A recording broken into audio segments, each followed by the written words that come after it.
UFC, Super Bowl 48, the Daytona 500, and the UEFA Champions League Final.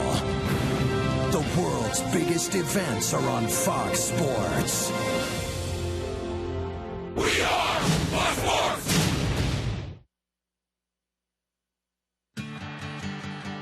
Last night, the Fall Classic returned. And with the first pitch, the best of the best came one moment closer to the sport's biggest prize. Closer to the immortality reserved for a precious few. Early on, sloppy St. Louis miscues. And it drops. Opened the door for the Red Sox as Boston's bats came alive. That is into left center field. Setting the tone, Lester led the way with a game-1 gem, while a familiar Fenway face put an exclamation point on the night. Ortiz gets under it to right. Let's go. But this thing is far from over as the Cards' young phenom takes the bump, looking to even up the series tonight. It's Game 2 of the World Series on Fox, and it starts right now.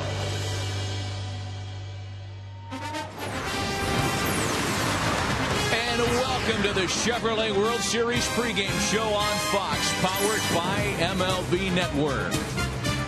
On a downright cold October New England night, where not wind nor dropping temperatures can damper the enthusiasm on the field. Too early to call it must win, but teams taking a 2-0 lead in the World Series have gone on to win the series 41 out of 51 occasions. It's Game 2 tonight from Fenway Park. The St. Louis Cardinals and the Boston Red Sox. With that, we welcome you inside historic Fenway Park alongside Harold Reynolds, former National League MVP Jimmy Rollins, and two-time American League All-Star A.J. Pierzynski, Matt Vasgersian. We'll get to the Game 2 preview in a moment, but first, we got to do it. Game 1, we got to wind it back to last night and address this, I guess, still controversial gob-in-the-glove gate story for John Lester. Look, we would not have a World Series without controversy. If you're born 50 and 60, you're going to see it different than the guys that are born in 70 and 80. Look, first of all, you look at the upper glove. There's a little green glue up there. We'll call it the glob, the glue, whatever you want to look at. And so the question is he doctoring the ball? What's he doing, touching that substance and going to the baseball? If you're born when I was in the 60s, you're going to sit there and go, he's doctoring the ball. That's not right. Are you kidding me? Look what he's doing, Jimmy. That's my generation. What's your generation saying? You know what? This happens a lot. A lot of pitchers put something on the ball, and it's usually to get grip on the ball, not to make the ball do something different. Your generation, they're throwing Vaseline. I can hear my dad right now going, what are you talking about, boy? Come on, AJ. But when you're up there, you understand it's a part of the game. And so there's times I get the ball, throwing the ball around, and you're throwing this ball and give it back to a pitcher. What is that green stuff anyways? What is that? I don't know. Rosin? It's not rosin. I know they said it was not flubber because the ball would jump. But you know what? The thing is, for me, I got no problem with it. Every pitcher, well, 99.9% of the pitchers use it. Almost every there pitcher. Might be one that doesn't use it that I've ever played with. And even he came around to using it. It helps him get grip, man. I got no problem with it. Here's the thing. John Lester's a cutter guy. What does he need for cutters? He needs that good, firm grip, that stickiness. What did he have going last night? Good His cutter. At the end of the day, I have to defer and say, look, if you guys are not asking, and the Cardinals didn't ask, then it's not a problem. Mike Matheny today made it a point to say they had nothing to do with it. They had no problem with it. They didn't see it. Nothing they could do about it. They just took their whooping. Somewhere Gaylord Perry's sitting there going, what's wrong with you people? Game 5, if there is one, will be interesting. But on to Game 2, and for the very latest from the field, where our Ken Rosenthal is with Cardinals catcher Yadi Molina. Thanks, Matt. Yadi, Michael Wacha tonight, he's had a great start to his career. What is it like to catch him? It's fun. It's fun. The guy has talent. He got a good arm. He's not scared. Every time he take them out, he's not scared. He's going to go after here, so that's making fun.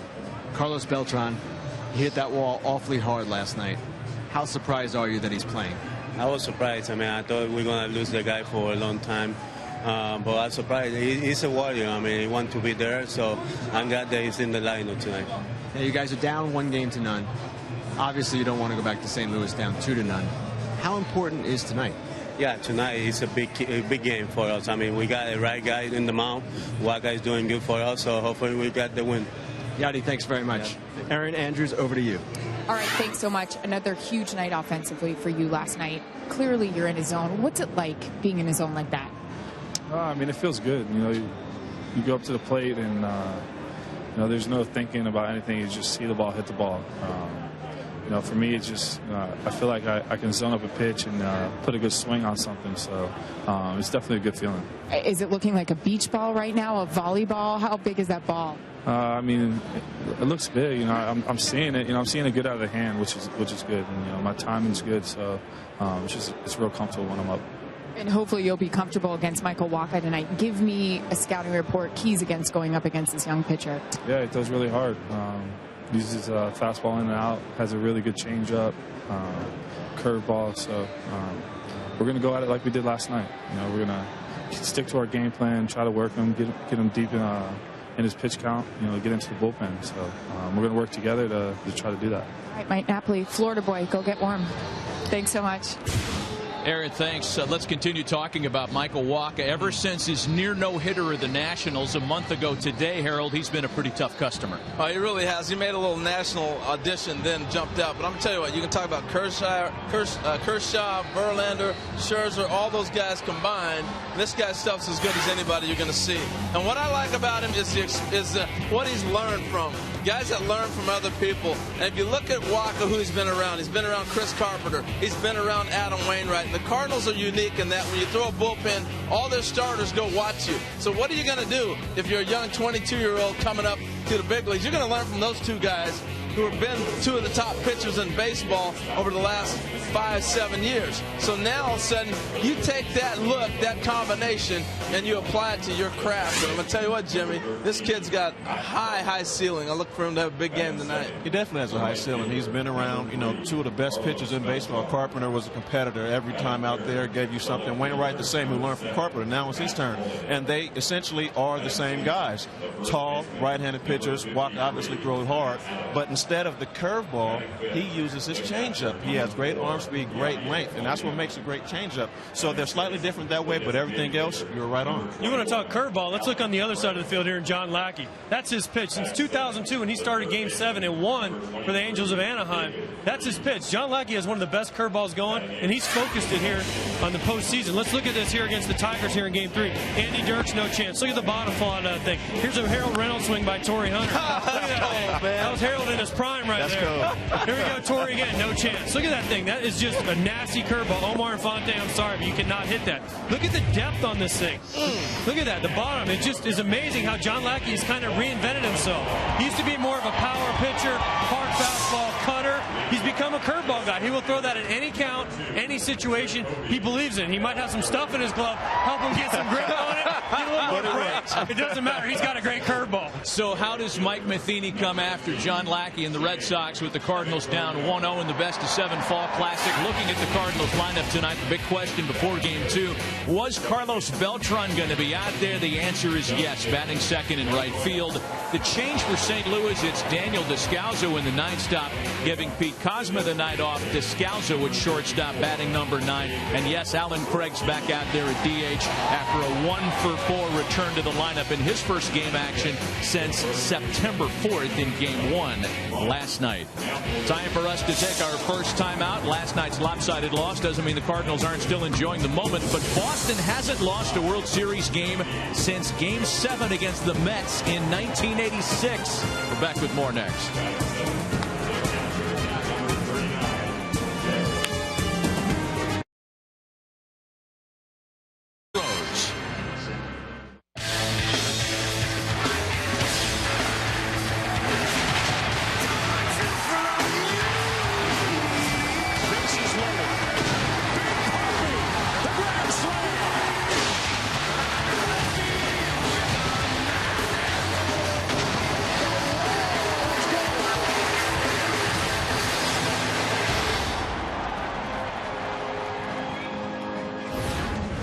David Ortiz leading the way for the Red Sox in Game 2. Once again, DHing, batting fourth. Having a pretty good October, I should say. 11 games this postseason, 4 home runs, 10 runs batted in. And a guy, AJ, that you saddled up against or with when he was David Arias back in the day. Yeah, I've known David Ortiz / Arias for a long time. The first time I ever saw him, 1996, Appleton, Wisconsin.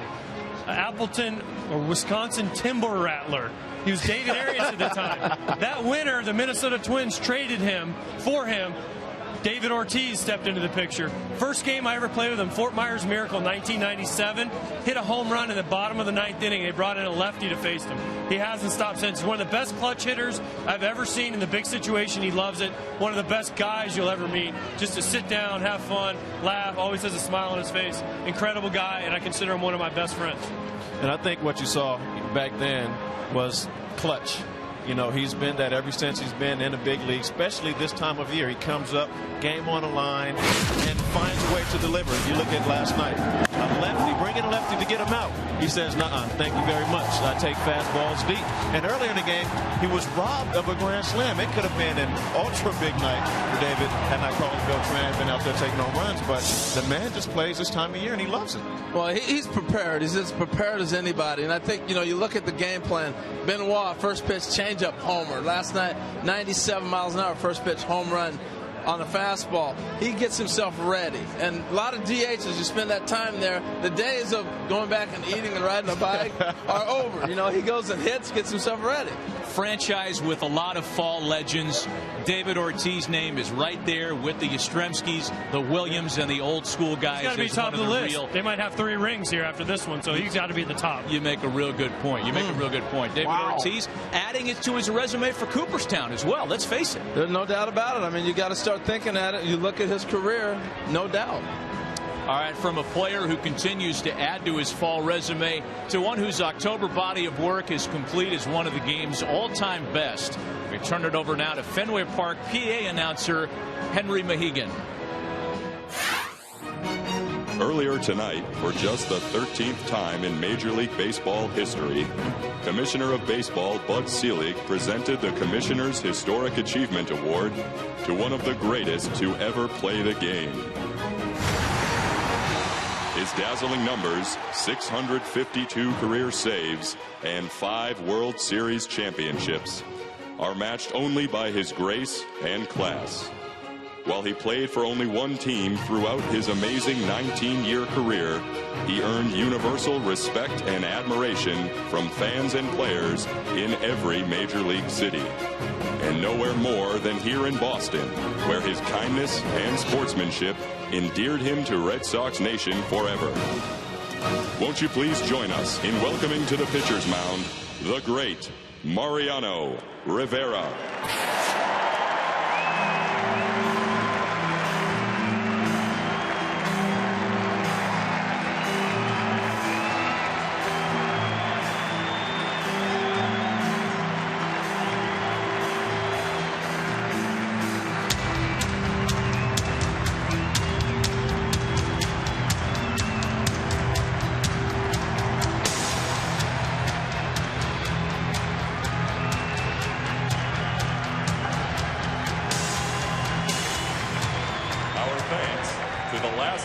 Who will ever wear number 42. What a worthy finale you have given to that historic number. Joining Mariano on the field is his wife Clara and his 3 sons, Mariano III, Japhet, and Jaziel.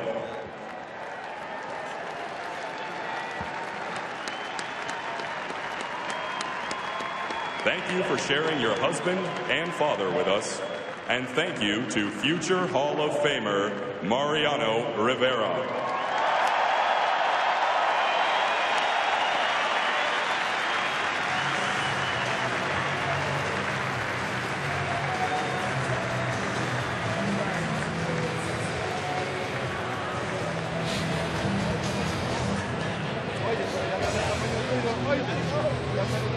A fitting salute to a player that ironically tormented Red Sox Nation for much of his career. Mariano Rivera being honored by the Red Sox in Major League Baseball. You know, there's a mayoral race going on in New York City right now. The best candidate is right here in Boston. You're probably right with that. And you know what? That's why he's getting this award, an achievement right now, because it's not only what he did on the field, but it's the man that Mariano is, and that's why he's getting this award. I'm waving him in the sunset. I can't wait for him to go away. He broke way too. I got one hit off him my first at bat, and I was like 0 for 40 off him with like 92 broken bats. So I'm saying bye-bye, Mariano. Great career, but thank you. My bats are saying thank you right now. The fact that he had so much respect among players and fans for what he did on the field and how he presented himself off the field, Jimmy, is a big part of his legacy. Definitely, and that's something that he took a lot of pride in. He knew what he meant to the game. He knew what he meant to New York, especially wearing the number 42. There's no one else that's going to wear that. So every day he went out there, whether it was on the field or off the field, it was respect for the game and respect for his craft. And the man honored on the field as we speak is standing by with Aaron Andrews. Matt, thanks so much. And respect here from the Fenway crowd. What was it like getting that award here in Boston? Amazing. I mean, thank God for that. You know, I mean, I think that the award, I know it means a lot to me, you know, especially coming from Bob Silly, you know, my only commissioner. So, I mean, it's a blessing to receive that from him and, you know, to receive it. So thank God for that. I joked with you this afternoon when I saw you earlier. Have you had a minute to enjoy retirement yet, Mo? No, I have not. I mean, I've been working so much that I don't have a chance yet. But I will. The time will come when I sit and I relax and I enjoy what the Lord permitted to do in baseball. We enjoy every time we get to run into you. Thank you so much. Good to see you. Thank you, Aaron. Thank you. All right, Matty, back over to you. Aaron, thanks. Mariano Rivera left his mark with a memorable set of images in baseball. These are the images set for Game 2. More of our pregame coverage coming up next.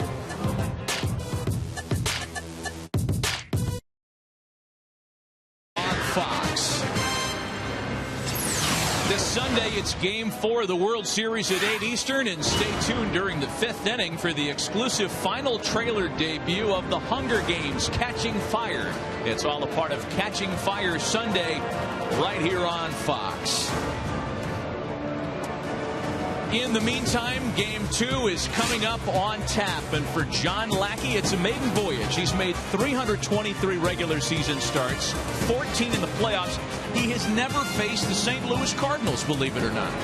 Pretty amazing. And you're looking at Michael Walker right here, and we're watching him throw from the bullpen. Jimmy, what was your comment? The man is big. He's a big individual.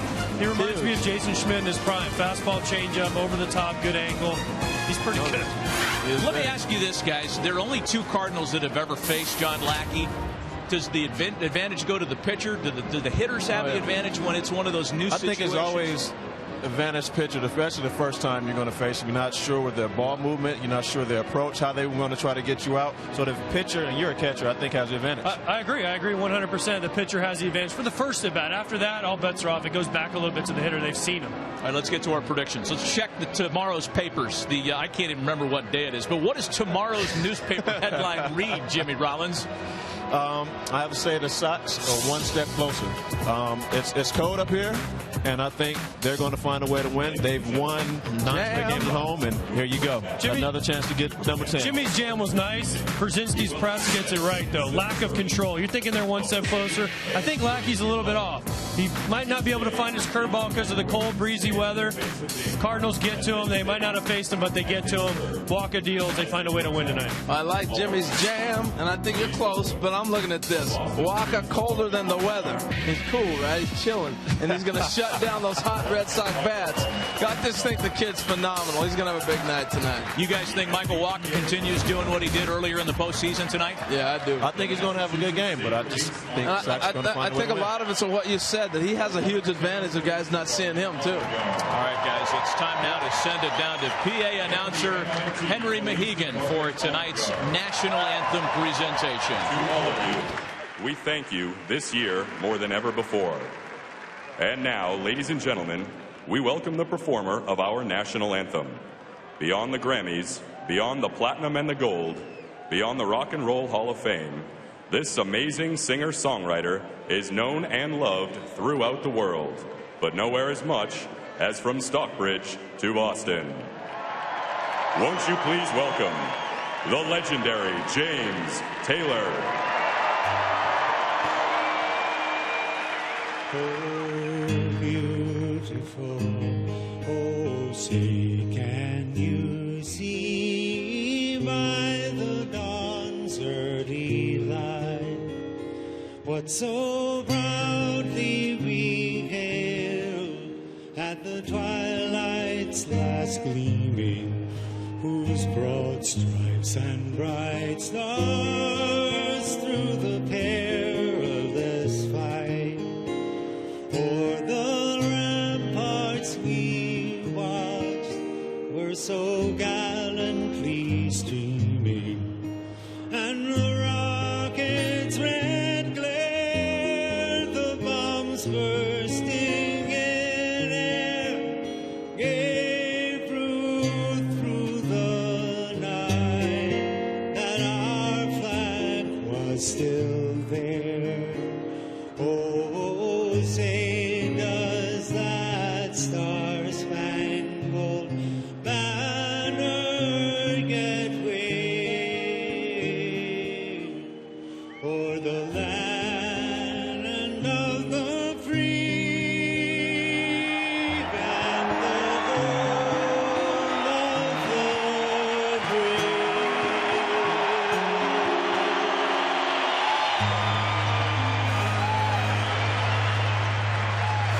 Boston's looking for its 10th consecutive World Series win. The Cardinals want to get back home tied at 1 after a quick break.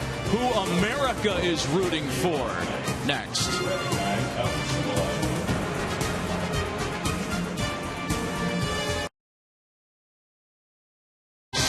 Almost game time in Boston. Let's send it upstairs. Joe Buck, take it away. All right, Matt, thank you. We're in the best seat in the house at Fenway Park. It is game 2 of this World Series. The St. Louis Cardinals and the Boston Red Sox. It is 44 degrees, a pleasant night here on the 24th of October. And now welcome inside the broadcast booth, everybody. I'm Joe Buck. Tim McCarver is coming right up. Well, let's talk about game 1. The guys just did, but just to put a capper on it, you can talk about the sloppy game for the Cardinals, and it was, with 3 errors, the missed play off the mound. Forget that. It was the pitching of John Lester that shut down the Cardinals in game 1.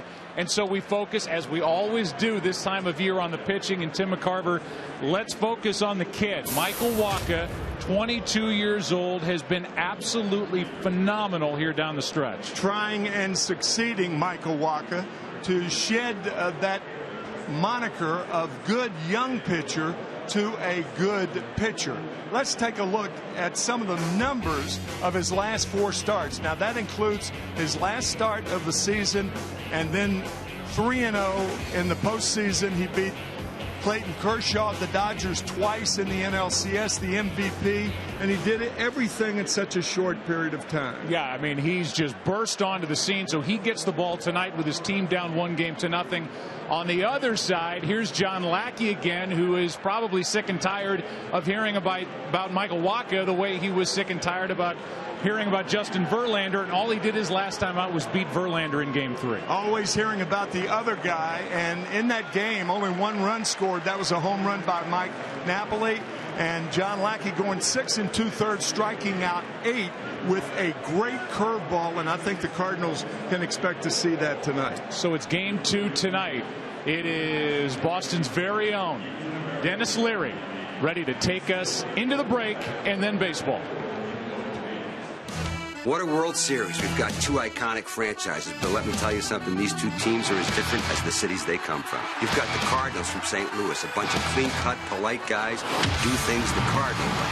They've got Yachty, Mr. Game 6. They've got the new Mr. Game 6, and pitching, lots of pitching. And then you got the Red Sox from Boston, a bunch of guys with crazy beards running all over the place. They've got grinders and guys sending monster shots over the wall. It's the guys your parents wanted you to date versus the guys they warned you about. It's the Cardinals versus the Red Sox. It's the World Series. Boston Fire, Boston Red Sox, Boston Strong.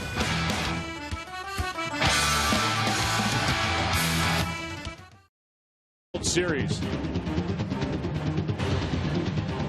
It's game 2 tonight after an 8-1 win last night for those guys, the Boston Red Sox. And there's John Lackey, who's getting set to go. The 35-year-old right-hander celebrated a birthday yesterday. Will he celebrate with his teammates here tonight after game 2?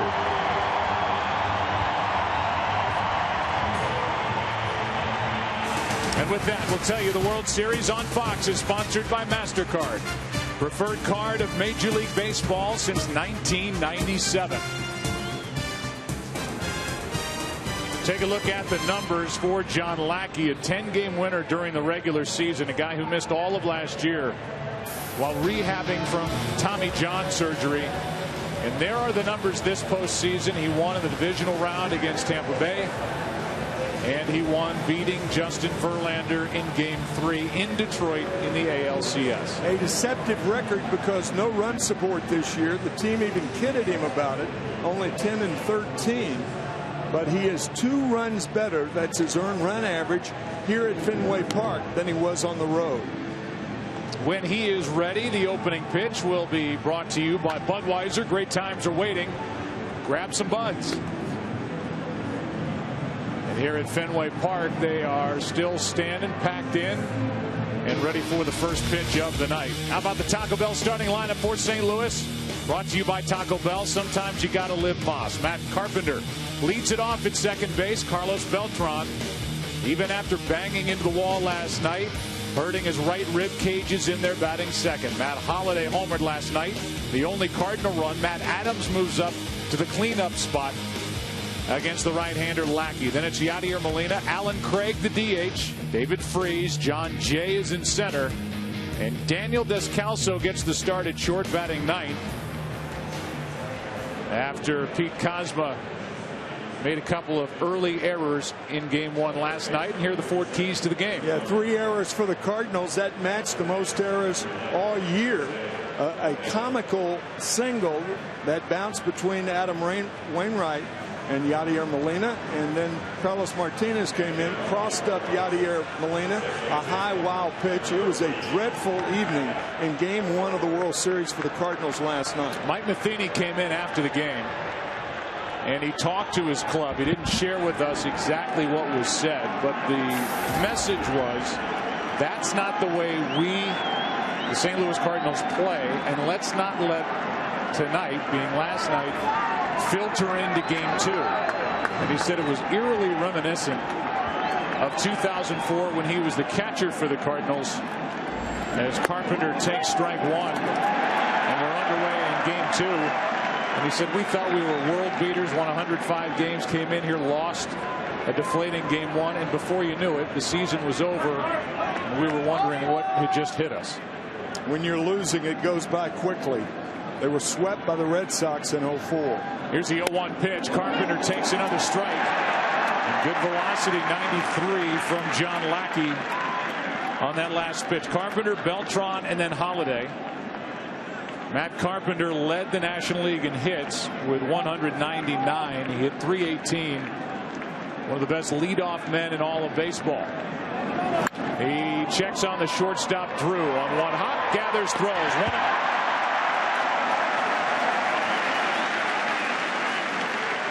And in case Mike Matheny and Yadier Molina needed any reminder of 2004, the Red Sox brought some of the members of that team back. Here's the captain, Jason Varitek. Pedro Martinez is out there. Derek Lowe, Mike Timlin, Kevin Millar. And they were greeted warmly, as you might expect, here at Fenway. Here's Beltran, able to go tonight after slamming into the wall in right last night. Took a ball outside.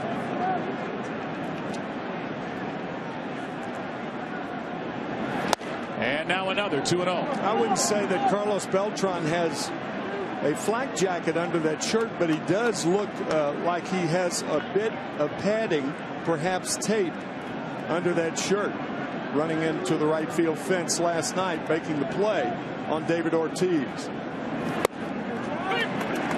Here it is if you haven't seen it.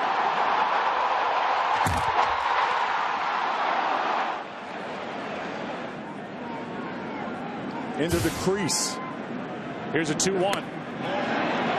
Check swing and no swing as they appeal down to third, and Bill Miller says it's 3-1, not 2-2. There's that 2-1 curveball, the curveball behind in the count. Lackey did that 16 times against the Tigers in Game 3 to beat Verlander. Beltran trying to drop one into left. There's Gomes. He can't make the play, and Beltran will dig for second base and now come back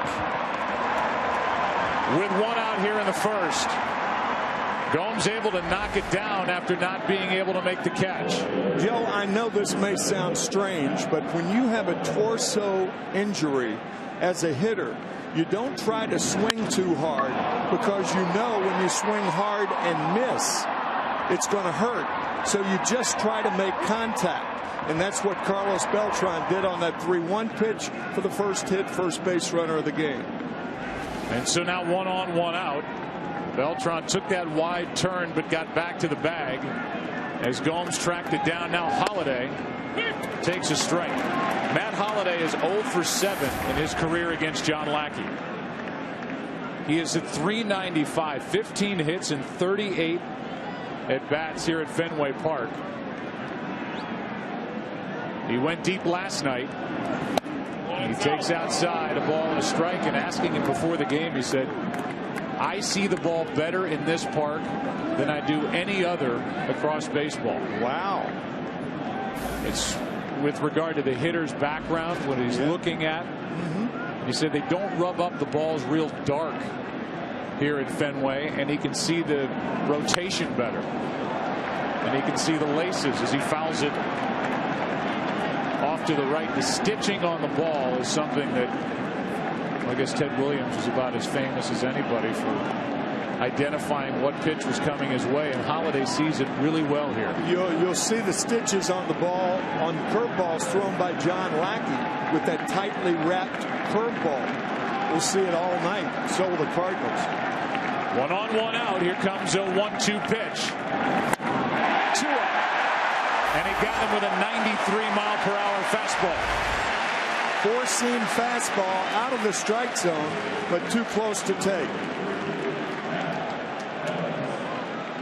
That's the hardest fastball a pitcher can throw. He uses those seams for leverage to get Holliday. And so with 2 out, the batter will be the left-handed hitting first baseman Matt Adams.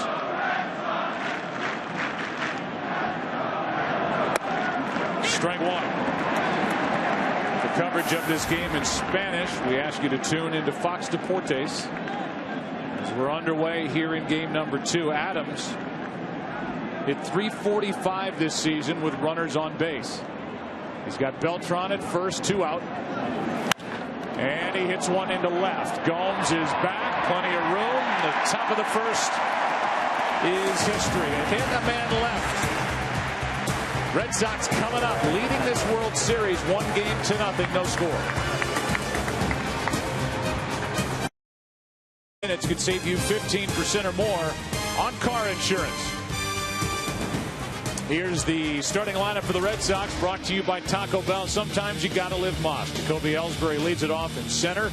Shane Victorino batting second and right.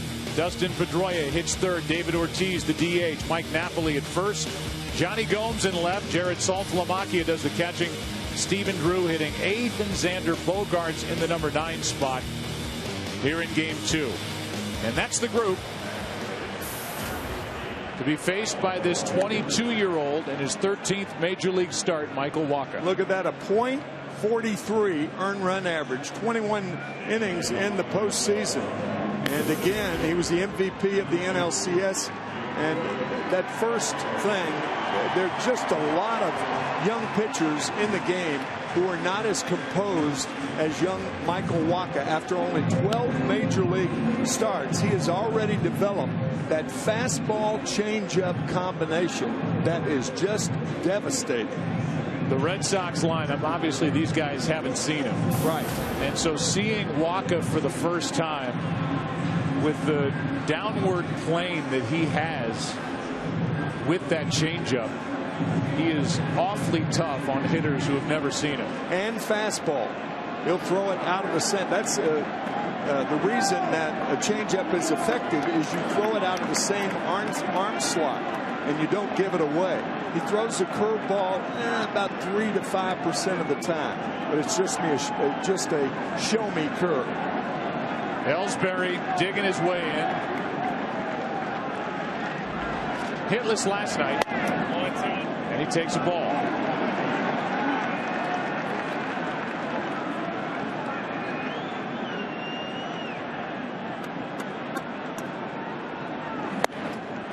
A ball and a strike. Michael Wacha was the 19th overall pick in 2012, and he was the compensation pick the Cardinals got when Albert Pujols signed with the Angels. That's in on the hands, fouled back and out of play. The Cardinals took the money that they were planning on at one point giving Albert Pujols and spread it around, including bringing Carlos Beltran into St. Louis on a 2-year deal. It's as important who you don't sign as who you sign. Here's a 1-2. Little pop up on the infield for David Freese. 1 out. A little more on Michael Wacha, who pitched at Texas A&M. He's big. He's 6'6", 210. Grew up in Texarkana, Texas. Third rookie all time to be named LCS MVP. And one of 2 players in this World Series, Texarkana, Texas. The other, Will Middlebrooks, who starts game 2 on the bench for the Red Sox. Will Middlebrooks was a pitcher in high school, and Michael Wacha said he didn't like facing him. And Will Middlebrooks told us the other day he hated pitching, and that's why he moved to third. Victorino took a strike over the inside corner. And now a ball that sinks down and in. 95 from Wacha. Victorino last night was 0 for 4. Did reach once on an error. He chases that fastball up and away, strike 2. So one thing about the Red Sox hitters, they'll try to lay off the high fastball. Ellsbury couldn't. Victorino hasn't. Here's a 1-2 from Wacha. That's out of play right side. Home plate umpire tonight is Mark Wegner. He's joined by Dana DeMuth at first base, Paul Emmel at second, Bill Miller at third, Jim Joyce in left, and the crew chief is John Hirschbeck down the right field line. Here's a 1-2. 2-2.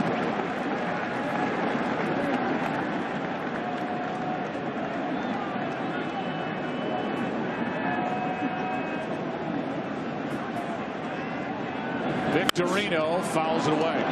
Cardinals brought up all these rookies, all this young pitching this year, and it's such a luxury for Mike Matheny, a former catcher, to be able to put the young pitching in the hands of Yadier Molina. 12 rookie pitchers during the course of the year. And Wacha ends up looking like a front end of the rotation guy here after just 12 big league starts. What I want to know, who were the 18 players drafted in front of him with an arm like this? Goodness. Here's a 2-2. Bottom fell out of that pitch on a changeup from Wacha. That's out number 2. That's a hard changeup, but a changeup nonetheless. Out of the strike zone after all those fastballs. There's that choked changeup. You can see, you know, when you're 6'6" and you throw that circle change like that after throwing all those fastballs, it's very, very difficult to lay off a pitch out of the strike zone. And now with 2 out, nobody on, here's Pedroia. Fastball in for strike 1. You can bet Shane Victorino is going to be given, even right now, guys, a little insight into what that at bat was like against this big right-hander as he gets back to the bench. That's outside. You can hear the glove pop, and I can look at you, Tim, spending 55 years around this game, and this is your first look at this right-hander. What do you think? I think what you think I think. It counts 1-2 on Pedroia. I should say, working with you for 18 years, I think what you know I think. That's right. He's special. Regardless of what happens tonight, this is thrilling to watch this young man pitch. He learned at Texas A&M just to get it and throw it. He doesn't spend any time on the mound. They have a pitch clock that he adhered to, and it's really worked to his advantage. You see so many guys that just walk around the mound, kill time, defense back on its heels. Not Waka. Strikeout ends the inning. And the Red Sox know already their hands are full here tonight. Lackey was good. Waka was good. After one in game 2, no score.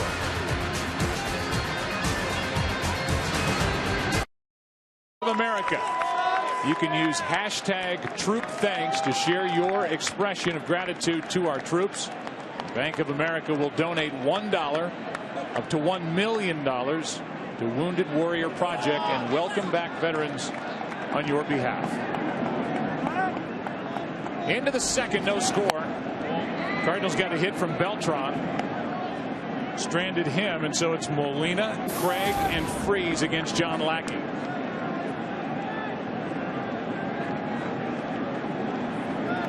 Here's a 1-0. Lackey was a second-round pick by the Angels in '99. He was a 19-game winner in 2007. Signed by the Red Sox for 2010. That's strike 2. He's throwing hard tonight. Throwing harder than he did against Detroit in game 3. Hasn't featured the curveball yet as much. That is a dead red fastball right there.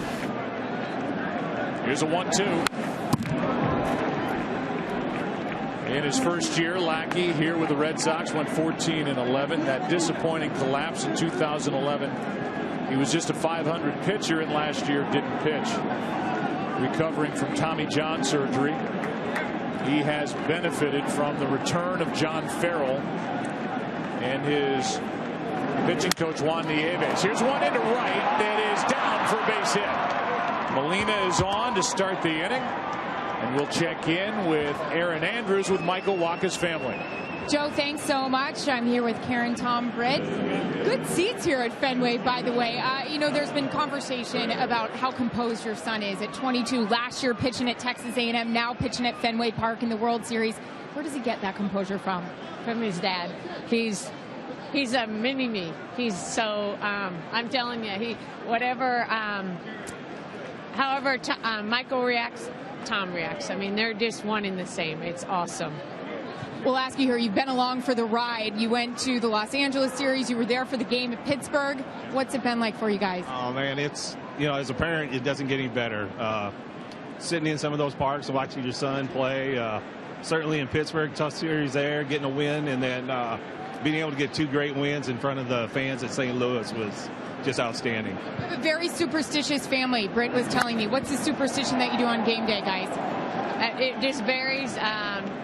Just wear the same clothes, and my hands are, you know, either crossed one way or the other. Whatever works, you know, that's what we do. So, and sitting the same way, and very busy parents, by the way. Joe, their son is a redshirt freshman at Wyoming. Britt plays softball, basketball, volleyball, and of course they've been here for the playoffs. Guys, enjoy it. Thank you. Thank you. Thank you. All right, thanks, guys. And can you imagine? Here's the 0-1 pitch. Alan Craig is in the hole, 0-2. As he chases the high fastball, what it must be like for those parents to watch their son Michael Waka on this stage at Fenway Park. And now they're watching to see if Alan Craig and this Cardinal offense can break out after they were shut down by John Lester last night. 0-2 the count. Lackey with a strikeout in the first inning. Craig flies one into right. Easy for Victorino. 1 on, 1 out. Back to the bag is Yadier Molina, who flipped a base hit into right to lead off the inning. Here's tonight's Chevrolet pitcher profile for John Lackey, whose numbers this postseason. And it's been over 4,000 days since his last World Series start in Game 7 for the Angels. against the Giants in the 2002 World Series. So John Lackey can really relate to Michael Wacha. Just a kid back then as Freese swings and misses strike one. The strong arm brought to you by the all-new 2014 Chevy Silverado. Strong for all the roads ahead. David Freese 1 for 4 last night, hitting under 200 this postseason. Here's an 0-1. Again, that good fastball from Lackey, strike 2. The Cardinal right-handed batters are better going to right field. Molina did it. Alan Craig's very proficient doing it, and so is David Freese. Here's the 0-2. Spoiled the pitch. And we have yet to see that really good hook from John Lackey. He's gone the other way and featured a lot of heat here early. There's a list of the guys with the most days in between starts in the World Series. He was very good here at Fenway Park, Lackey, this season. ERA under 2.5. That's upstairs, ball 1. He was 2.47 here at Fenway and just under 4.5 on the road. It's the biggest split home and road in the American League. That's one of those statistics that is easy to understand. And I'll tell you why after this pitch. 1 ball, 2 strikes on David Freese. 1 on, 1 out, 2 out, and strikeout number 2. There's that breaking ball right there, and a good one. After 4 straight fastballs to Freese, he gets him with the curveball. The reason that it's understandable for a pitcher to pitch better at home, the same mound is at home. On the road, when a pitcher goes, particularly with interleague play, you're pitching off different mounds. All the mounds are 10 inches high, but the slope is different on some. Here's John Jay, runner at first, Molina, 2 out. Jay came on last night in game 1 after Beltran left with the injury after the second. And after entering, he went 0 for 2 with a walk. Molina led off with a base hit into right. 1 ball, no strikes on the Cardinal center fielder. Check swing. Foul ball. 1 ball, 1 strike. Jay's been a hot hitter. 26 games since mid-September. He's hitting .312. He's hitting only .263 before. And his leg kick and the way he presents himself and gets ready for a pitch has evolved from last year to this. Not as dramatic as it was last year. He's holding his hands lower. To the right side for Pedroia. Backs up, gets the out. A leadoff hit. Lackey pitches around it after 1.5 at Fenway. No score.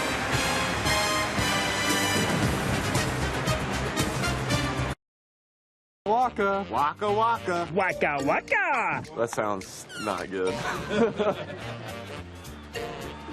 The 22-year-old and that smile, Michael Wacha, who had a perfect first inning. And the Cardinals and Cardinal fans are used to seeing that. As Tim said, so far this postseason 3-0, 1 run allowed in 21 innings pitched. He matched up against Clayton Kershaw twice in the NLCS and beat him, was the MVP. He won the clincher last Friday night. Now he has to deal with David Ortiz, the DH, to start the second. That's a big job, too, the way he's swinging the bat.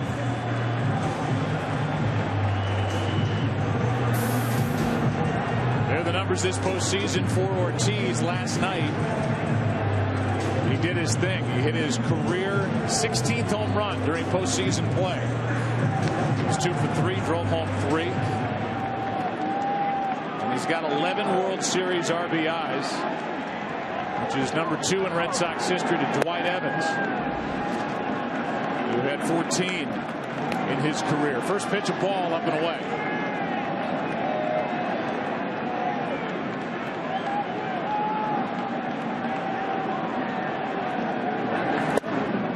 The arc of of the career of David Ortiz is interesting because when he started here in 2003, the first 2 months of the season, he was sharing time at first base. Here's a 1-1.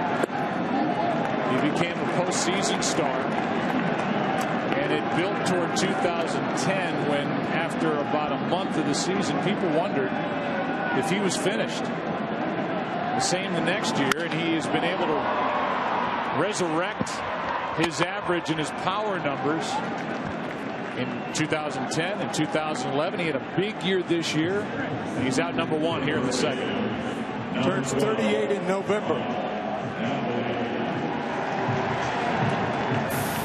Broke his bat on that ground out. Mike Napoli is digging his way in.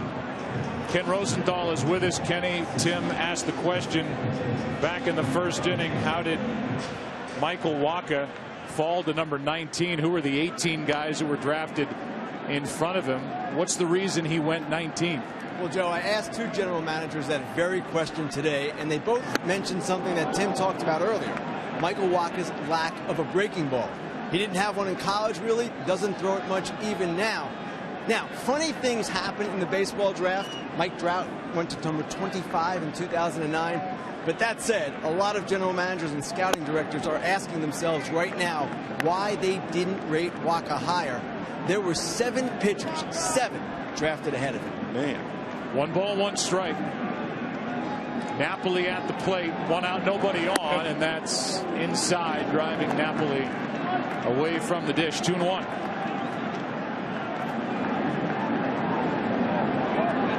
See those numbers in his World Series career against the Cardinals. 2011 had 10 RBIs last night. 3 more. That's down. And the count 3-1.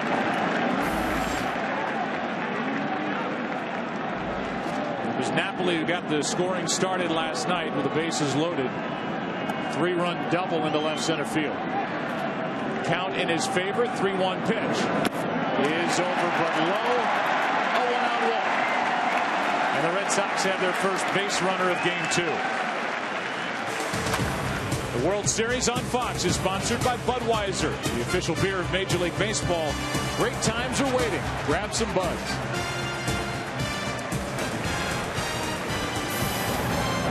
Here's Johnny Gomes. The numbers aren't big. Just 5 for 28 this postseason, but the record is 7-0. Are the Red Sox when he makes a start this postseason.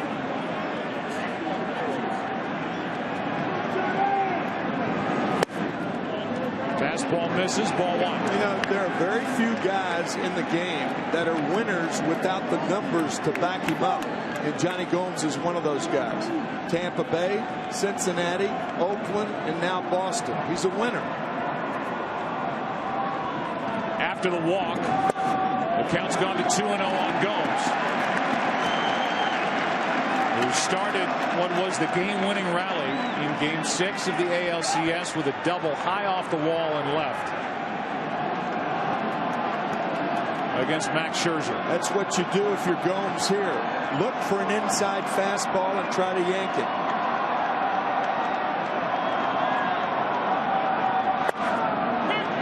Inside fastball, Gomes let it go, and it's called strike 1. Sometimes taking a good pitch is as bad as swinging at a bad one.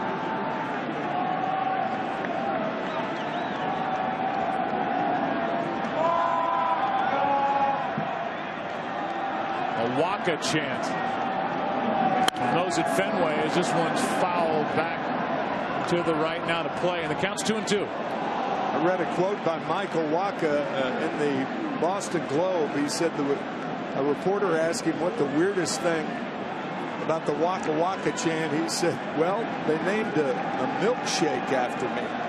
Now that's weird. I don't think I've ever heard of anyone who had a milkshake named after them. Candy bars. Yeah, candy bars. The Reggie bar back in the 70s, sure. Baby Ruth. Here's a 2-2. Full count. Changeup missing in this second inning, and after the walk with Saltalamacchia on deck, it's a full count on Johnny Gomes. Normally, regardless of the speed of the runner at first, you're sending 3 and 2. But Walker's a strikeout pitcher. I wouldn't send him here. Stays put on a ground to foul.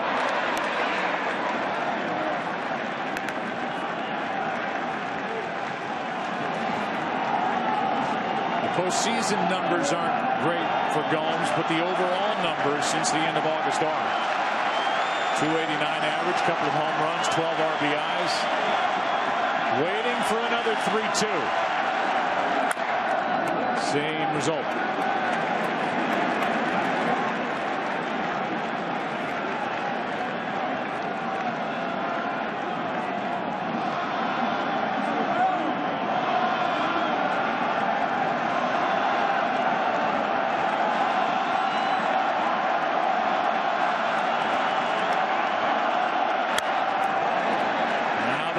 Between Gomes and Waka.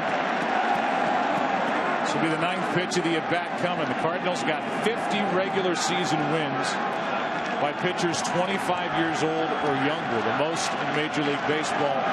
Waka's a part of that. He won just 4 during the regular season, was 4-1. Here's a 3-2 again, and a pop-up. Shallow center field. John Jay is there. 2 out.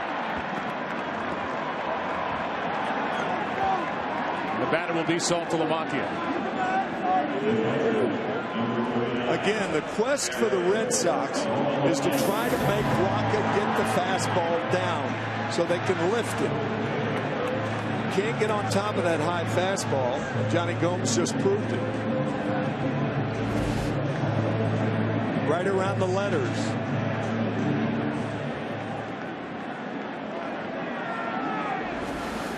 So now with 2 out, it's Saltalamacchia, the switch hitting catcher.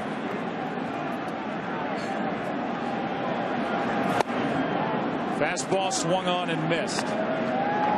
Talking about Waka, Mike Matheny told us before the game, I wanted him coming out of spring training. He was dominant in spring training. But it was the front office and John Mozeliak, the general manager, who wanted to slow things down. Here's the 0-1. And whether it's Strasburg in Washington or some of these younger pitchers that come along, had they brought Waka with them and made him one of their 5 starters and worked him all year, they don't believe he would be as tuned up for this as he is. Here's a pop-up. Shallow center again, and John Jay is there. As it is, the 22-year-old has become a postseason star for the Cardinals. He's through 2, as are we. World Series Game 2. No score. EcoBoost, fuel economy, and a whole lot more. Prior to tonight's game, $2.5 million was given to the Baseball Tomorrow Fund. It's a joint initiative of Major League Baseball and the Major League Baseball Players Association, designed to promote the growth of youth baseball and softball by awarding grants for quality playing fields, equipment, and uniforms. Rob Manfred and Tony Clark are in the video prior to tonight's game as Descalso takes a strike. Jaden Howard, Kate McGrath from the Boys and Girls Clubs of Dorchester. Learn more at baseballtomorrowfund.com on Facebook and Twitter. Here is Descalso taking a ball just inside. Daniel gets the start tonight, batting in the number 9 spot, replacing Cosma at short. Late on that swing on the 91-mile-an-hour fastball, and the count 1-2. John Lackey looks sharper than he did in Detroit, if that's possible. Shutting out the Tigers in 6 2/3, walking no one, striking out 8. Curveball fouled away. And the count's still 1-2. Matt Carpenter will follow, and then Carlos Beltran. And both pitchers have brought their good stuff to the park tonight. Yes, they have.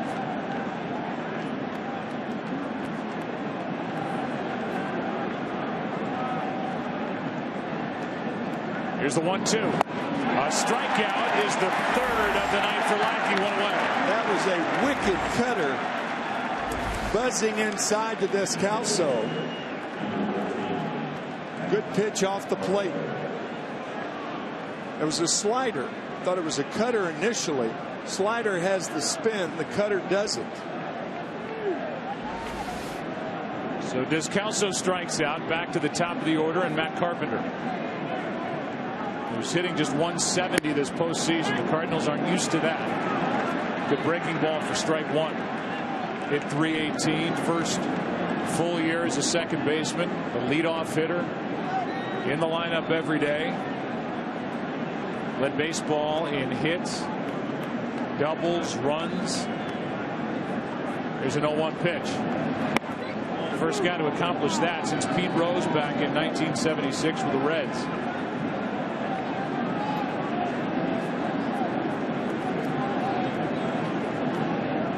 And just the fourth player overall since 1900. That is on the corner. Inside part, strike two.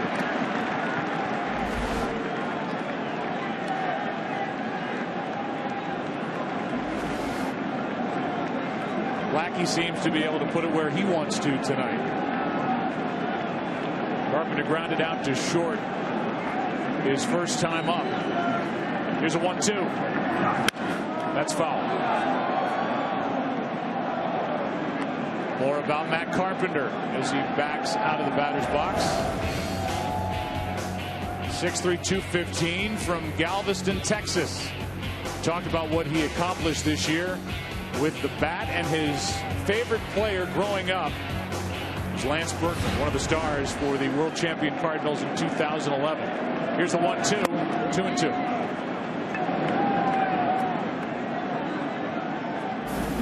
Good guy to look up to, Lance Berkman, a guy who had a frustrating year with the Texas Rangers, winding down a fantastic big league resume.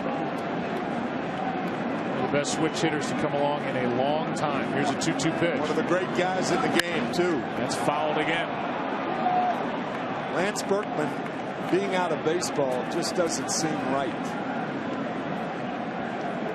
Cardinals thought he was finished.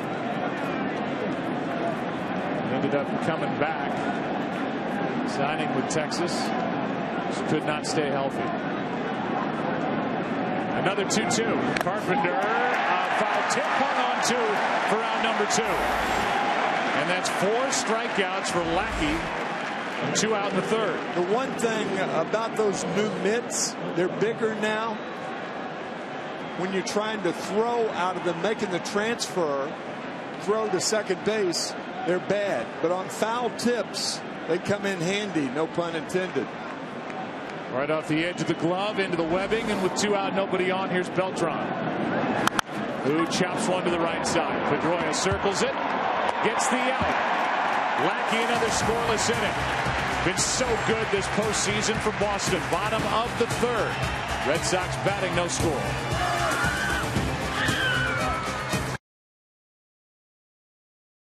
Catch the top defensive plays and enter for a chance to win an all-new 2014 Chevy Silverado at ChevyBaseball.com. Michael Wacha back to the hill. Bottom 2 in the lineup. Stephen Drew first up. And a rare breaking ball from Wacha for strike 1. How about that? First of the game. It's Drew, then Bogarts, then Ellsbury. As Drew comes up empty, the count's 0-2. Chris Carpenter, who is not available to pitch, but is very much a part of the Cardinals' success this year with what he's done with a lot of this young pitching. He is on a headset in the Cardinal dugout, a strikeout and a 95-mile-per-hour fastball. 1 out in the third inning, and Chris Carpenter, Michael Wacha, one of your many proteges, does not look too scared here tonight. No, he's not at all. He's doing a great job, just like he did in Pittsburgh, just like he did in L.A. and St. Louis. So he's been amazing in this postseason run. Chris, what did you tell Michael in Pittsburgh the day before he started that big game 4 and eventually won 2-1? Yeah, we just talked about the atmosphere and the noise. You know, a lot of times that crowd level, you get everybody yelling and screaming. You have a hard time concentrating on what you're doing. if you recognize it and accept it, enjoy it, and realize that it's going on around you, it helps you bear back down and make pitches and execute pitches. And I talked to him just about how loud it was going to be, and accept it and realize it. You don't have to not think it's there, or not know that it's there. It is there. You're going to deal with it. He drives Bogarts off the plate. The count's 1-2 with 1 out, nobody on. Talking to Chris Carpenter, 3-time All-Star, Cy Young Award winner in his time with the Cardinals, as that one bounces in there. 2 balls and 2 strikes. I mentioned you have a lot of proteges. Last night, certainly in that category, and Adam Wainwright. I see Wacha being a good combination of both you and Adam Wainwright. He's got some fire out there on the mound as well. Yeah, he sure does, and so does Adam. It's so much fun watching these guys. You know, as soon as I accepted the role of knowing that I wasn't coming back, watching Shelby Miller, watching Michael Wacha, Trevor Rosenthal, and obviously including Adam. Adam was a young kid when he came over here when I was here too. It's so much fun watching these guys grow, become who they are, and have the success that they're having. What was the feeling down there in the clubhouse last night and then tonight before the game after, I know, a frustrating game 1? Yeah, I mean, we didn't obviously play very well. It was embarrassing. A bunch of errors. We weren't here mentally. And so after the game last night, obviously very disappointed in the way that we played. But again, we had to turn the page and move on.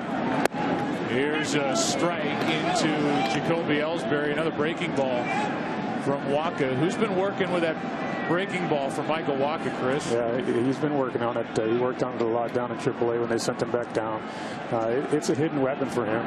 He gets so caught up with that fastball changeup combination. He has the ability to throw good quality curveballs. He showed it against LA, and he showed it against Pittsburgh. So it's something that he has to get going during the game to get him off his fastball and changeup. Chris Carpenter, who's from New Hampshire and grew up a fan of what team as a kid? Yeah, Boston Red Sox. I used to come down here as a kid, and even when I was signed in the minor leagues with Toronto, we'd come home in the offseason, have that extra month or so, and I'd still come down and watch some games too. I know it's killing you to not pitch in this World Series. Yeah, it's tough, but again, you accept what happens. It happened in 2004 too when we first came here. I got hurt right towards the end of the season. Didn't have an opportunity to pitch here, and it's unfortunate. But I've been very fortunate for having a chance to come to. This is my 4th World Series, having a lot of success, and it's been a lot of fun. You move on, but it goes back quickly, doesn't it, Chris? It absolutely does. You move on, but you deal with the circumstances too. Chris, thanks for the time, and we appreciate you stopping by, doing that live, and your insights on Wacha here tonight. No problem. Thanks, guys. Have a great night. All right, it's Chris Carpenter, veteran right-hander, valuable to this team, teaching a lot of these young pitchers the Cardinals have how to do it the right way. Here's a base hit, first of the night for the Red Sox. A shattered bat, and Jacoby Ellsbury is on, and Michael Wacha ends up with the biggest piece of the bat, picking that up after he jammed the Red Sox leadoff hitter. Yeah, that's a big league jam shot, but you will gladly trade a bat for a hit any day of the week. There are plenty of bats, but hits are hard to come by, especially tonight off these two guys. Now, Yadier Molina aware of Ellsbury's speed. 52 stolen bases and caught only 4 times. With 2 out, I think he runs here.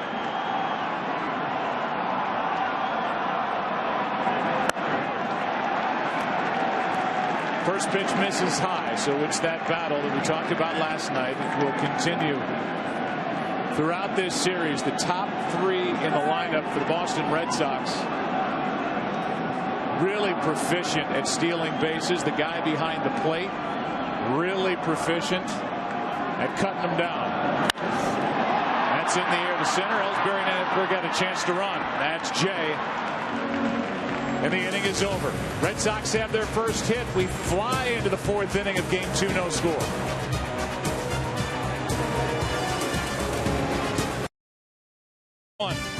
The next big thing is here. This November, some cops are born, others are made. Get ready for the next evolution of cop drama. Don't miss the show critics are calling obsession-worthy, almost human. The 2-night premiere starts Sunday, November 17th on Fox. Even Beard's on the statues. Beard's on the Red Sox, and here they are up 1-0 in the World Series.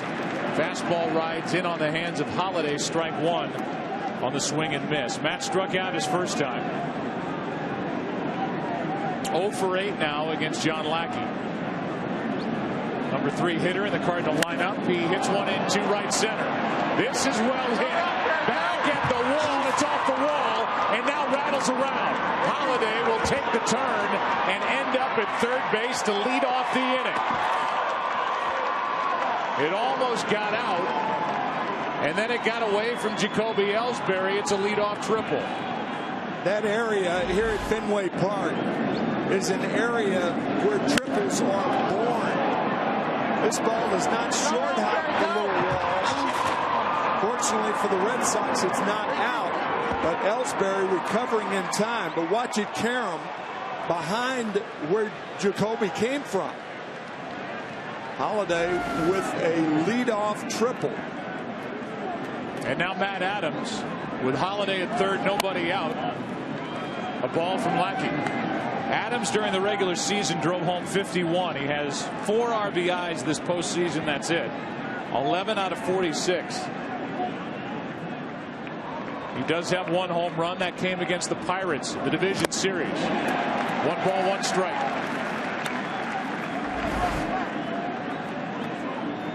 Good curveball from Lackey. Any ground ball except a ball hit to third, to Bogarts at third, Holiday will score. Of course, not on a ball back to the pitcher. So pitcher and third, you don't run. That is hard hit. Diving catch by Pedroia. 1 out.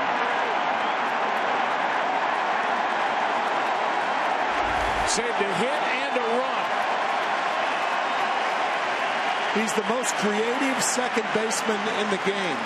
That jump into position and catching the ball about 6 inches off the ground. Infielders get ready for balls that are going to, they anticipate all balls hit to them. Pedroia has that unusual way of jumping into the position. He jumped in and snagged a line drive on that play. And now Yadier Molina, the infield creeps in. Yeah. With a runner at third, 1 out. Cardinals trying to get a lead from Michael Wacha. Leadoff triple, line drive out. Lackey brings it to Molina. Ball 1, down and away.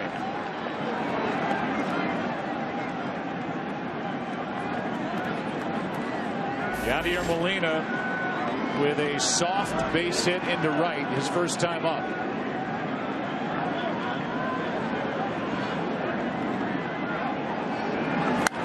One ball, 1 strike.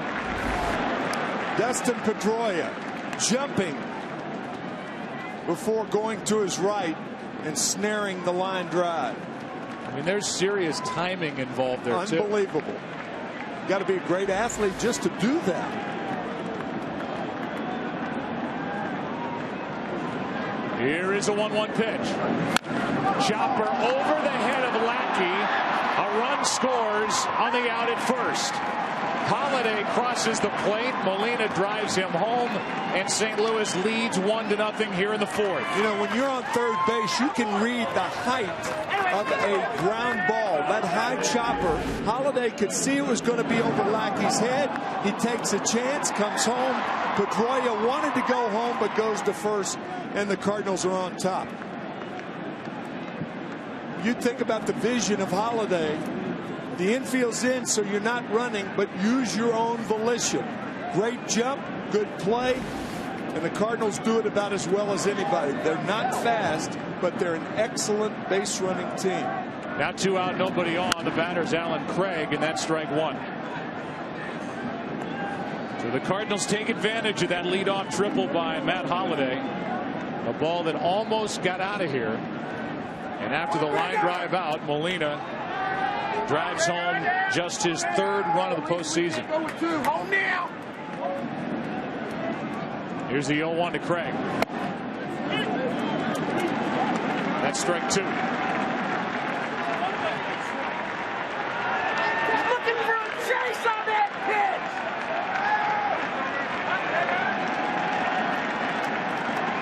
Crowd trying to climb back in it. 2 out, nobody on, and the 0-2 pitch to Alan Craig. Ball 1.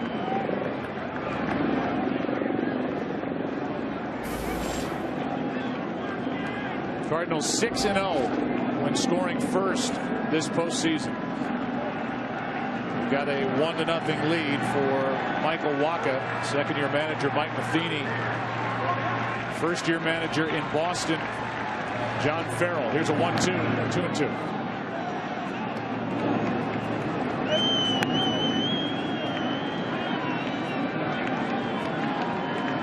Cardinals never led against the Red Sox in the 2004 World Series. They never led last night. They lead here in the 4th inning of Game 2, 1-0. Last night's starter, Adam Wainwright. Here's a 2-2 pitch to Craig. From 0-2 to 3-2.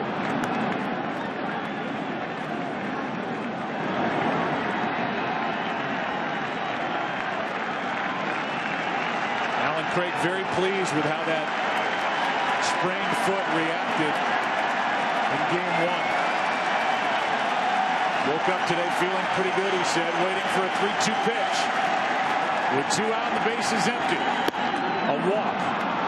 And the first of the night for John Lackey. Good at bat by Alan Craig. When you come from 0-2 to work out a walk, that's a good at bat. Now David Freese, who struck out his first time, 8 of 42 this postseason. He hit .397 in 2011 over that postseason where he was the NLCS most valuable player. Same for the World Series. Different story the last 2 years. Strike 1.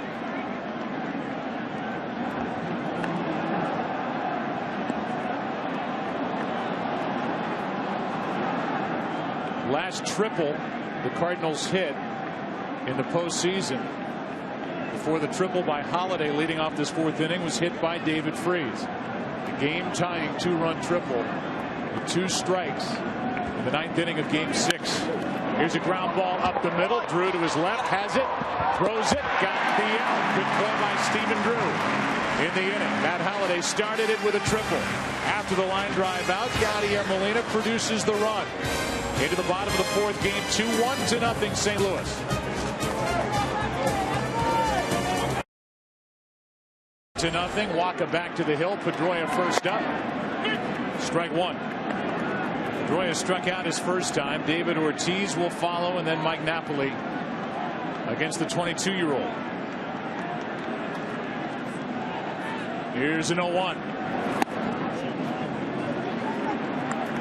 We can see Dustin Pedroia always with his uniform dirty. Sliding to his right to catch that line drive. In the top half of this inning. Ooh, that curve got away from Wacha. The count 2-1.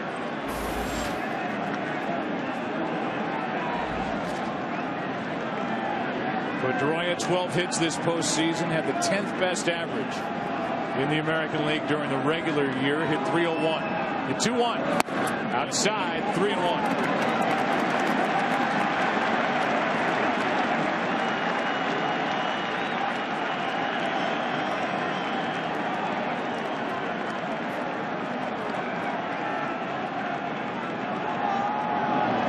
That's well hit into left, over the head of Holiday, bangs off the scoreboard, and Pedroia's got a double to start the inning.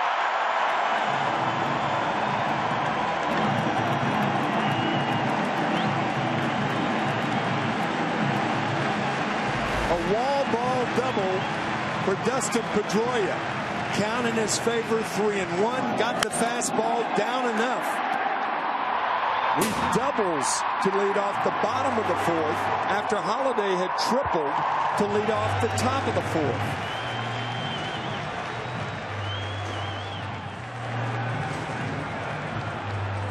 Peavy's in the middle. That's Jake Peavy. He gets the ball in Game 3 on Saturday in St. Louis. Now it's David Ortiz who digs his way in. He grounded out to second his first time up. Third base runner of the night for Boston. Ortiz. Ball one.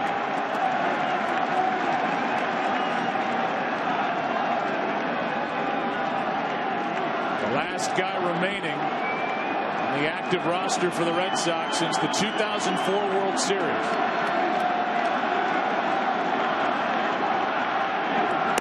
Inside again. 2-0.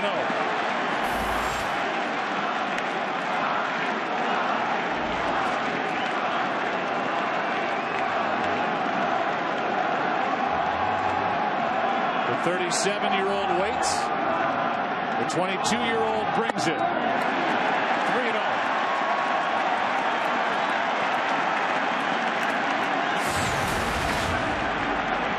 The way Pedroia, I beg your pardon, the way Ortiz is swinging the bat, why not let him hit 3-0, taking all the way? Sometimes a manager will give a hitter like Ortiz the hit sign 3-0, but he could choose the other route of taking it if he chooses. The 3-1. A walk follows the double. And that's the second walk handed out by Walker. It'll bring in Napoli. He walked his first time up, and as we said back then, he's got 13 RBIs during World Series play against the Cardinals.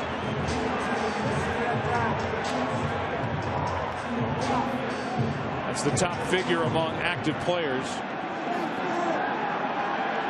This is his 9th game against St. Louis in World Series play. Runners at first and second, nobody out. Strike one. Second time through the order. These guys have had an at-bat now against Waka. A double, a walk, the 0-1. Left side, Descalso out at second, out at first, a double play. And that sends Pedroia to third with 2 out. Carpenter, normally a third baseman. We talked about it last night. His footwork around second base. Nicely done. Avoiding Ortiz and getting in a position to make a good throw. Well turned. And again, it's Descalso at shortstop tonight after Cosma committed the 2 errors last night. Now it's Johnny Gomes trying to take advantage of the leadoff double by Pedroia to start this 4th. He's at third. 2 out. Ball 1. It was a 9-pitch at bat the last time these two hooked up. And eventually Gomes flied to shallow center. Looking for a 2-out RBI hit.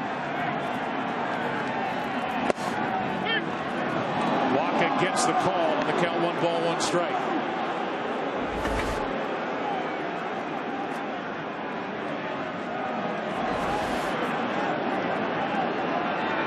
Gomes talking to Wegner as he digs his way back in. Here's a 1-1 pitch. Popped up. Adams wants it. He's called off by Carpenter. The inning is over. Waka gets around the leadoff double by Pedroia. 1-0 St. Louis. After 4 in game 2. Back after this from your local Fox station. And the starters on Saturday night on the air at 7:30 Eastern from St. Louis. 2 guys 0-1. Joe Kelly on the right, Jake Peavy on the left. Kelly the young right-hander, Peavy the veteran right-hander. And that's on Saturday night at 7:30 Eastern, only on Fox. We had a chance to visit with Jake Peavy during the break. Real likable guy, picked up from the White Sox during the season at the end of July. And here he is in the postseason, about to get the ball 2 nights from now in the World Series with Boston. First pitch to John Jay is a strike. Descalso will follow, and then back to the top. Carpenter, strike 2. That was hittable right there. John Jay would like that pitch back. Neither pitcher has thrown too many inviting pitches for hitters tonight. Jay grounded out his first time. 7 for 37 in the postseason. 0 for 3 in the World Series. Takes ball 1. It's Peavy against Joe Kelly in game 3. Clay Buchholz against Lance Lynn on Sunday night in St. Louis for game 4. Here's 1-2. Just outside. Lackey thought he had it, but it's a 2-2 count.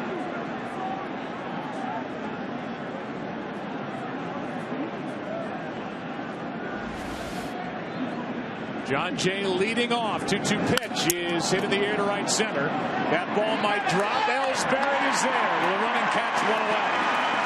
And off to the interview we go with Jake Peavy, and he is going to get the ball 2 nights from tonight. Absolutely, it's a dream come true, you know, to start playing this game as a little boy and play for 12 years professionally at the highest level and never have this opportunity. It's something I'll cherish Saturday night, but it's about business and finding a way to win. Yeah, and you're no stranger to the Cardinals. You faced them plenty, even in the postseason when you were in San Diego as a young guy in the postseason. Yeah, it's true. I pitched a lot in my career in St. Louis. Always a fun time, great ballpark, great fans. It'll, I'm sure, be an electric atmosphere Saturday night, and something that I look forward to hopefully calming down and staying within myself and not giving the fans much to cheer about. Yeah, that's what I was going to ask you. Last question about, you said calm down, stay within yourself. Did you get a little out of sorts in that ALCS start in Detroit? No, I just had trouble making adjustments. I messed with my arm angle just a little bit here late in the season and had trouble just making some adjustments. But we got to work over the last few days, and we feel comfortable going into Saturday night. No reason we shouldn't execute pitches and be ready to go and find a way to win. Hey, thanks for the time and good luck on Saturday night. Thanks, guys. All right. Jake Peavy will oppose Joe Kelly in game 3. Count 0-2 on Descalso, and that's up the middle. No kick save, but there's Drew. Count him at first. Wow, what a good play on both ends. And Stephen Drew appreciates what Napoli did on the dig out of the dirt. Stephen Drew had the toughest of arm angles. John Lackey appreciates it. Watch the arm angle and what he has to do with his body to make the throw, and a pick by Napoli. That was really a nice play. So with 2 out, nobody on, it's Matt Carpenter who's 0 for 2. Cardinals still waiting for Carpenter to kick it into gear as he takes a strike over the outside corner. Carpenter is grounded out, struck out against Lackey, who tried but could not get around the leadoff triple by Holiday last inning. An infield out produced the run. That's strike 2. Tougher to kick in gear in the postseason because the pitchers are much better the deeper you go. Bottom 3 will bat for the Red Sox in the bottom of this 5th. Saltalamacchia, Drew, and Bogarts.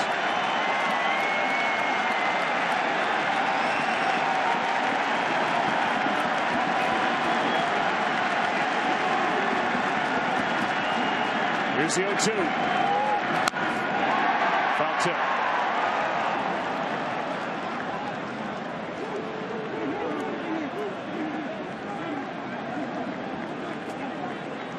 Two Texans going at it tonight, Lackey and Waka. 35-year-old to 22-year-old, game 2 of the World Series. On a chilly, not cold night here at Fenway. The 0-2 again. Hard hit, Drew. He's been a machine out there. Spins around and gets the out. And we're halfway through game number 2.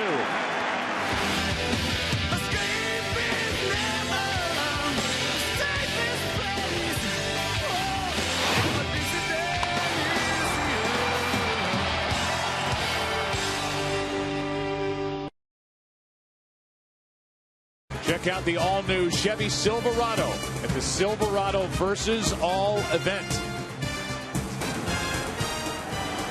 Bottom of the 5th inning, Saltalamacchia takes a high pitch for ball 1. Jared fly to center his first time. Drew will follow, then Bogarts. A 1-0 game in the 5th. 2-0.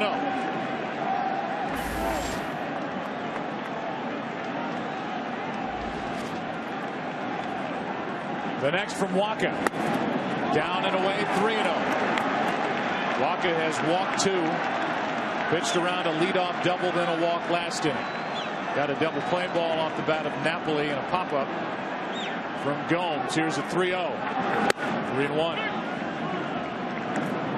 Saltalamacchia, a very good low ball hitter, so you would figure that Waka would be a tough pitcher for him to handle. He'll look for a ball down in the strike zone. Got it a little too low.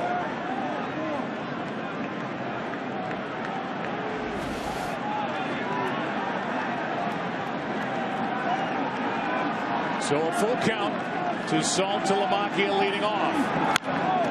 That's foul.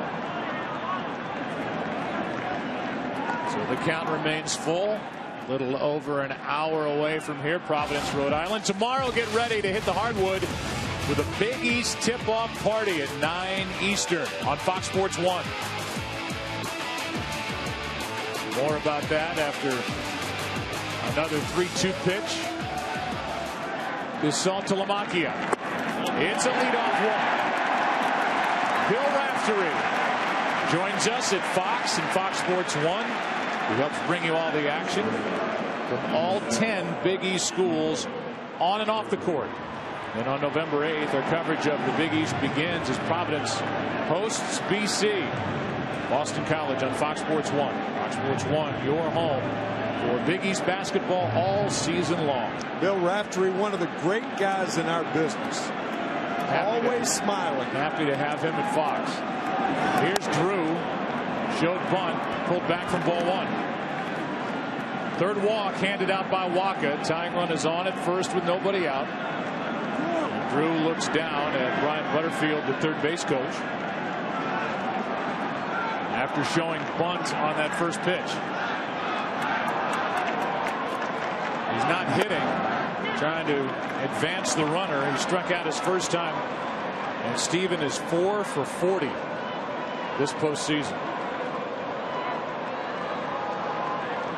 Yeah, but one of the reasons the Red Sox are in the World Series because of Stephen Drew's defense. It's been excellent.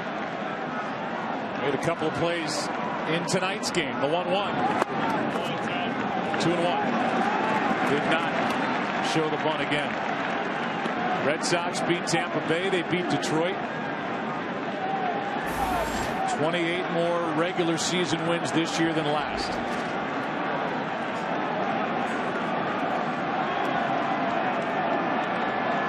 Here comes a 2-1. In the air to left. Holiday stalks it and has out number 1. Back to first, also Saltalamacchia with Bogarts coming up.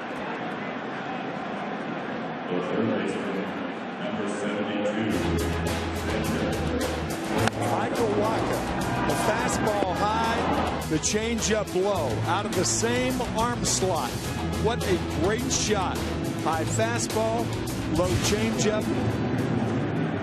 Those are 2 of the pitches with which the Red Sox have to contend tonight. Those were 2 pitches to Victorino back in the first inning, when Victorino eventually struck out.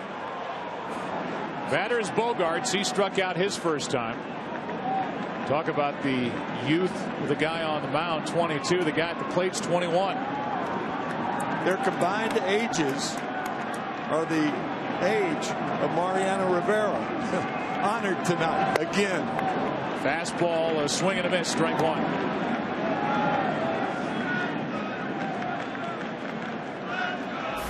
On deck is Ellsbury. A leadoff walk to Saltalamacchia. Drew fly to left.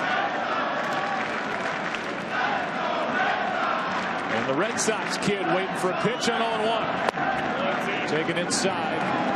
1-1. By the way, Mariano Rivera, 43, the same age as Cardinal manager Mike Matheny.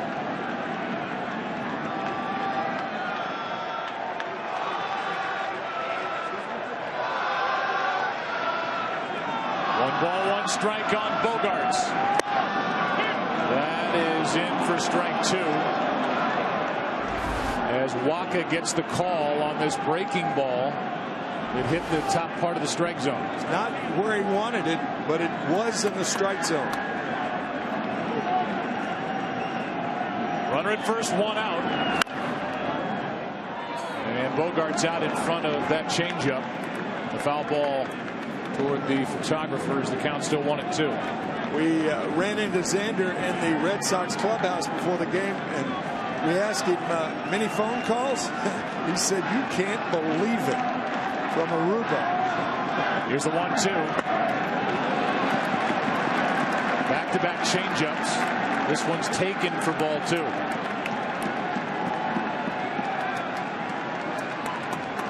Adams holds against Saltalamacchia. The 2-2 pitch from Michael Waka. Changeup got him, and that was 3 in a row. Strikeout number 5 for the young Cardinal right-hander. Way out in front of the change. Yadier Molina very aggressive calling that changeup. That in a short while has become Michael Waka's calling card. And he gets his 5th strikeout against 3 walks. Yeah, well, Joe, the catcher is the best guy to determine whether you're getting it out of the same arm slot, the fastball changeup. That's where the deception lies. If you drop the arm, for instance, and throw the... That's foul left side, out of play. And throw the off-speed pitch, then you're doing something different, and major league hitters pick up on that. If you're throwing it out of the same arm slot, the change in speeds is very, very deceptive. And you saw that once again with Bogart striking out. 4 of the 5 strikeouts for Waka tonight have come on the changeup.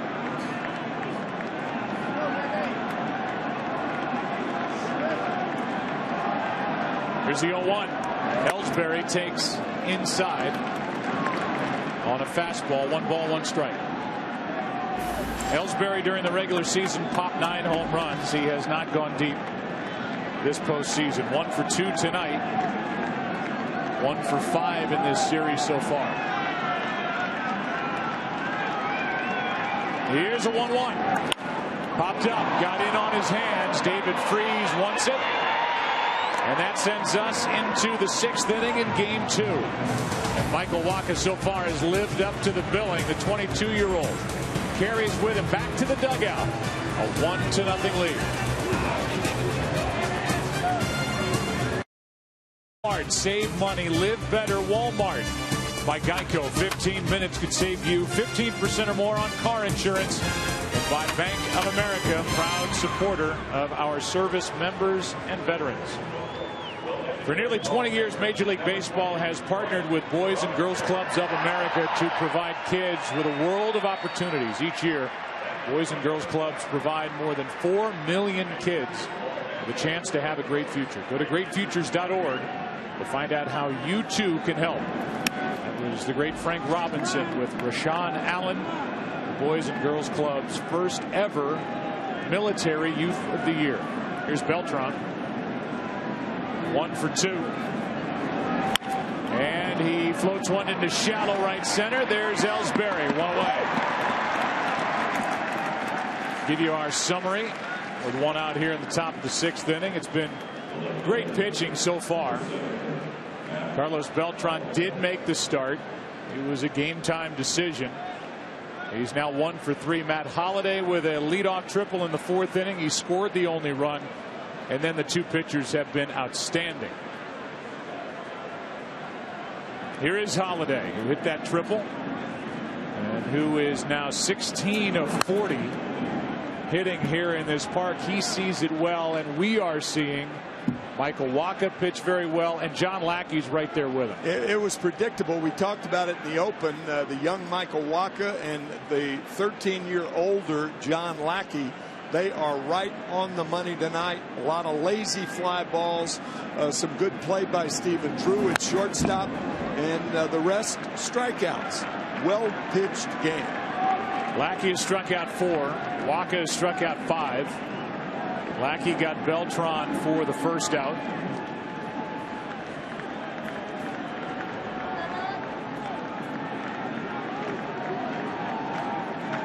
And now the count 0-2 on Holiday. A triple last time up for Holiday. His first hit against Lackey. Now he's 1 for 3.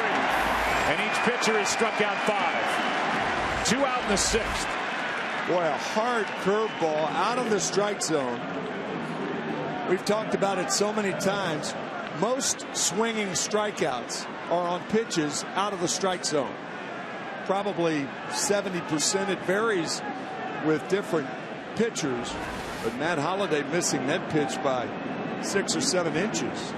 Here's Matt Adams, 0 for 2. Hit the ball hard his last time up, but lined out. Takes a strike from Lackey. Adams flied to left his first time. Then he had Holiday at third, nobody out. And Dustin Pedroia with a diving catch and a line drive to his right. Robbed Matt Adams of his first World Series hit. Now Adams set up at 0-2. Adams in just 296 at-bats during the regular season hit 17 home runs. Another product of the Cardinal farm system. And this crowd is back in it. Watching the 0-2. Curveball away. And Adams grounds it left side. A base hit. Off the glove of Xander Bogaerts and into left. And Matt Adams is 1 for 3 tonight. That was a situation of John Lackey shaking twice. He shook the fastball off away. He shook the slider off inside. He threw the curveball, hung it, and Adams had a base hit. 2 shakeoffs, the third pitch, a base hit to left for Adams. And he's on with 2 out, and Yadier Molina coming up.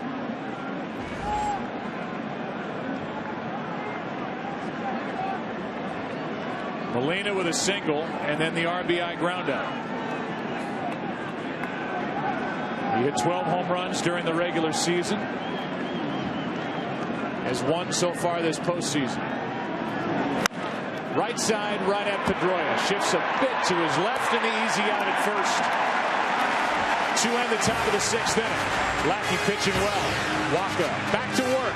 1-0 St. Louis. World Series. Michael Waka took over here on center stage at Fenway Park. He's now gone 18 2/3 consecutive scoreless innings this postseason. And he is bearing down on the great Bob Gibson with his 19 straight. You have to go back as Victorino stands in, took a ball. Waka works in a hurry and finds strike 1. Go back to the 8th inning in that division series at Pittsburgh. The last time the opposition got a run across against Waka. Curveball, foul ball. Guess that's the only pitch tonight that you can really call a mistake from Michael Waka. Curveball up, out over the plate. Remember, Victorino hit that grand slam against the Tigers in the 7th. Curveball. Jammed him. Freeze comes to get it and got the out as Adams with the stretch kept his foot on the bag. 1 away. Victorino's 0 for 3. Good play by David Freeze. He has to throw from down under because of the speed of Victorino and a better stretch by Adams. Just on. Just with the toes on the corner of the bag, and then with Dana DeMuth looking at it. I mean, he was right there peeking at the foot as much as the catch of the throw from Freeze. Out is the call. 1 away. Here's Pedroia with a leadoff double in the 4th inning. He was stranded. David Ortiz drew a walk. Napoli bounced into a double play. The 0-1. The fastball too from Waka is at varying velocities. It's never the same. It's not 93, 94. Sometimes it's 91, 90. Yeah, it's the height of it that makes it so tough, not necessarily the speed. Count 2-1.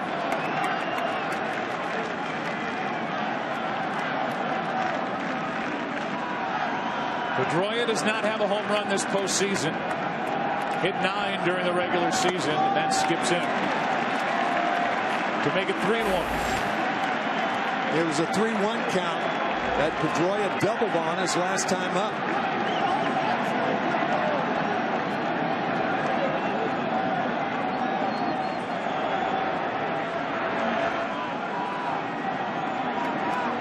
The 3-1 pitch is high, 1-on-1.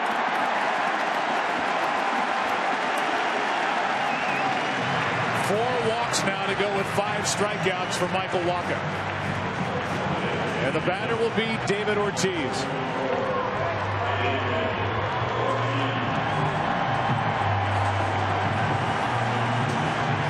Third time now for Ortiz. Seth Maness gets loose. Excuse me, Joe. I wonder if Ortiz and Molina, that's the second time they've talked when Ortiz was up.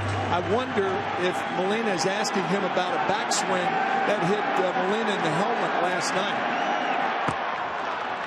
Ortiz jumped on a first pitch fastball last night against Segrist, and there's those two talking prior to this at bat. But the big DH. Ball 1 up and in.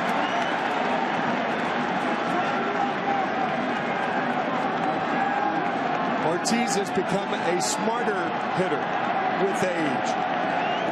He used to have a lot of trouble with that pitch up and in. He takes it now. Here's a 1-0. Ortiz rips it foul down the right side. Boy, he's locked in. Dangerous hitter right now. Hammered down the right field line.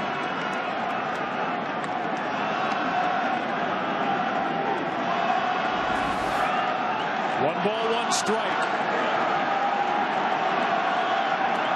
Runner at first, 1 out. Outside, 2-1.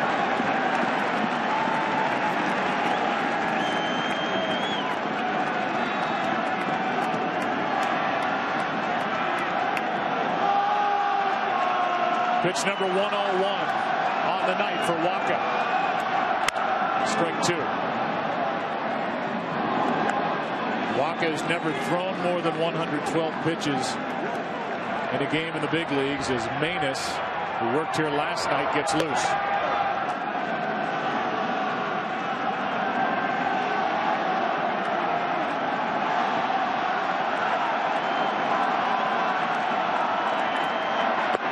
Full count.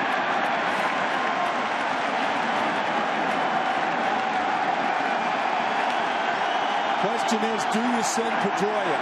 I think you do, since Ortiz is so locked in. He has not swung through too many pitches in the postseason. There he goes. And a high fly ball on the left. At the wall. It's gone. Red Sox lead it 2-1.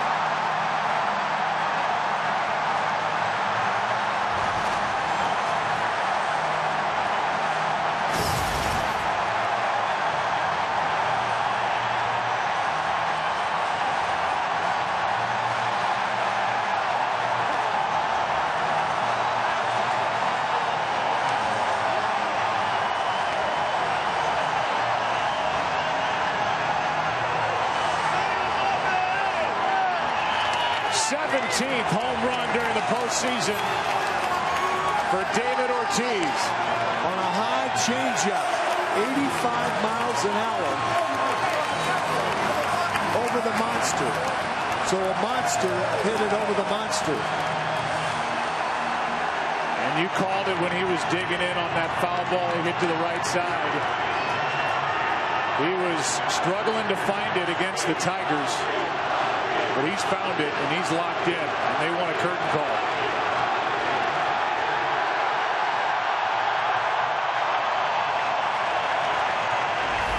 Two to 1 game.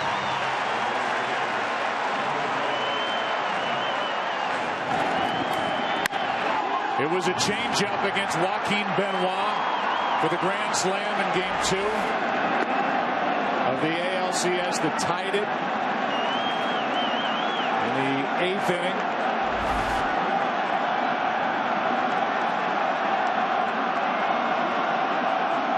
An 86-mile-per-hour pitch that he hit into right center. And now this changeup. Ortiz lifts 85 miles per hour over the green monster and left.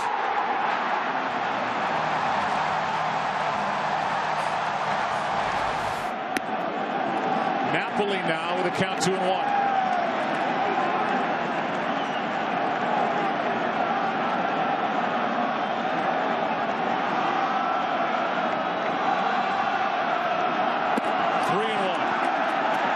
May be nearing the end of his night. On deck is Gomes, and the bullpen is Manus, and now Randy Choate, the left-hander, starts to crank it up.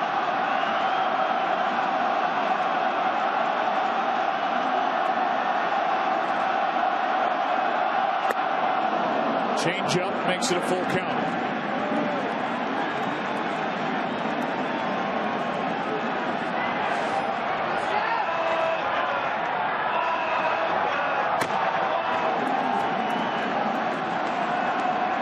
Pitch. Struck him out looking. 2 away. Strikeout number 6. The reaction to the Ortiz shot to left.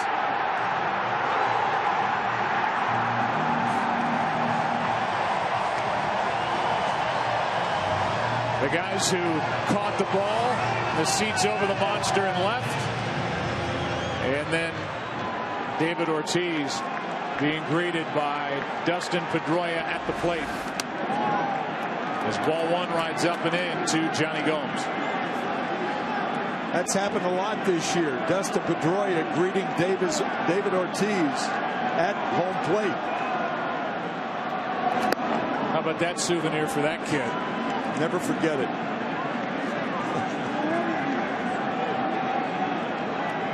That guy's cell phone, I'm sure, is lighting up. Here's a 1-1 pitch. Gomes takes ball 2.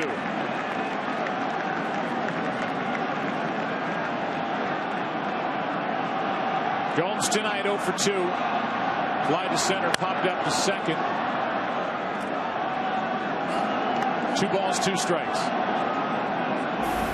This good pitching matchup, as it turned out. Lackey and Waka. And it's the veteran on top of the rookie now. 2-1 in the 6th.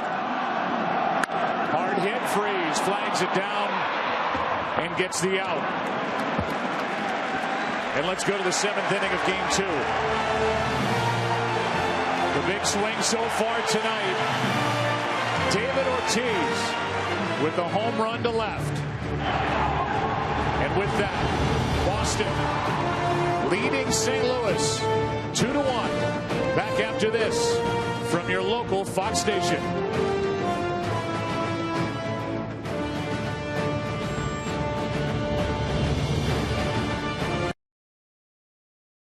By Michael Waka when he got back to the dugout.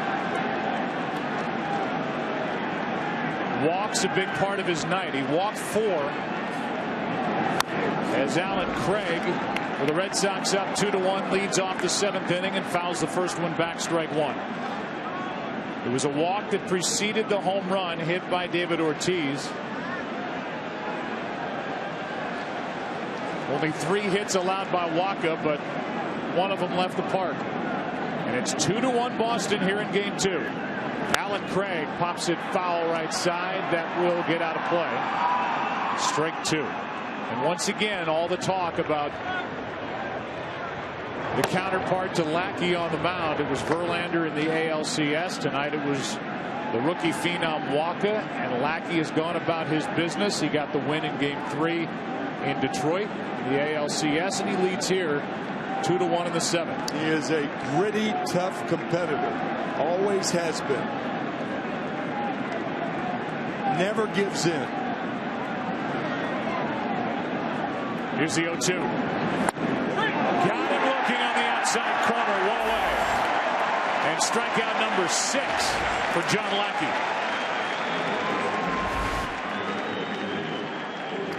A lot of hitters on an 0-2 count. They look for a pitcher to waste a pitch. Lackey made a perfect pitch. Over 100 pitches on the night was Waka. Lackey is only at 83. Here's Freese. Ball 1. Freese tonight has struck out, grounded out. You saw Breslow getting loose for the Red Sox out in their pen, and they've got 3 guys out there. Breslow, the lefty, and the 2 right-handers, Tazawa and Uehara, who have been fantastic in the postseason. A 1-0, 2-0. Thinking about odds, if you're going to put either your first or third baseman on the line, I think with David Freese, his propensity to hit the ball the other way, I think you put Napoli on the line and not the third baseman Bogarts. I think Freese, the opportunity to hit the ball to right field greater than left. That one fouled off to the right, 2-1. You don't see managers guarding the line nearly as much now as you did in the past as Randy Choate continues to throw. Saltalamacchia, Stephen Drew, and Xander Bogaerts, the scheduled hitters for John Farrell and the Red Sox in the bottom of this 7th. Here's a 2-1. On the outside corner, 2-2. Right on the money with the slider.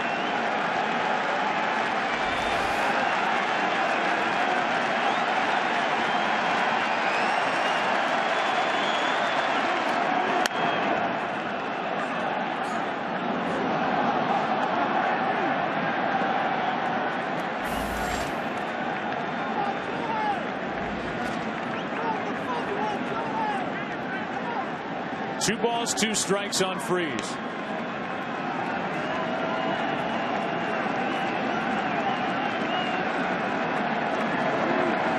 Outside, a full count.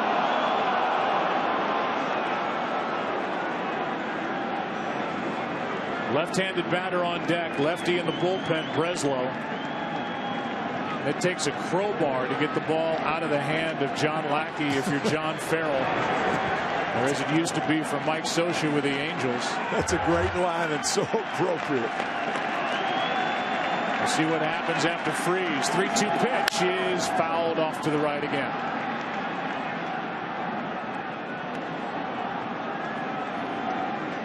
Lackey's pitching Freese away. Freese is fouling balls off to the right.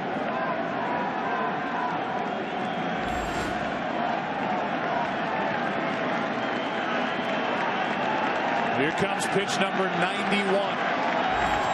On 3-2 to Freese. A 1-out walk.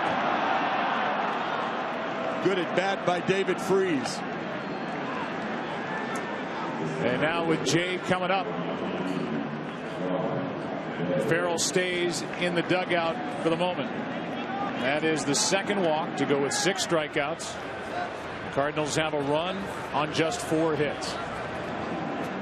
Jay tonight is grounded out, flied out, and a career .293 hitter against right-handed pitching, with 22 of his career 25 home runs off righties. Fouls it away, strike 1. So a lefty here, a lefty on deck, and Descalso.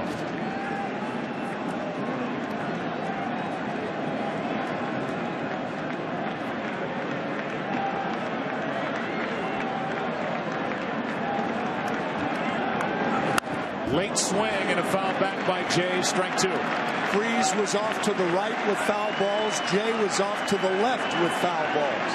And that's a telltale sign by a manager who used to be a pitching coach that Lackey's still throwing the ball hard.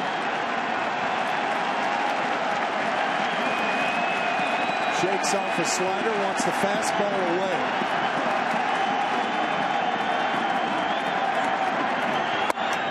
Up and away.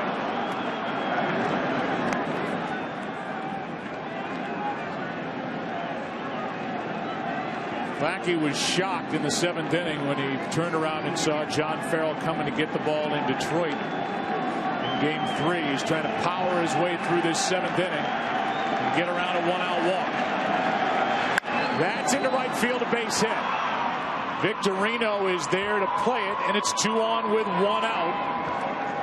Here in the 7th inning, and the left-handed hitting, Descalso coming up, and out comes John Farrell. I think you've got to make the move right now, and John Farrell is. He's going to go to Breslow, and this crowd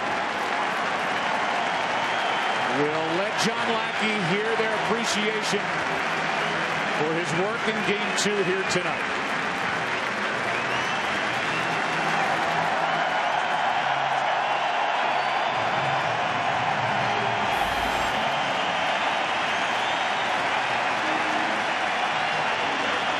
Lackey out, Breslow in.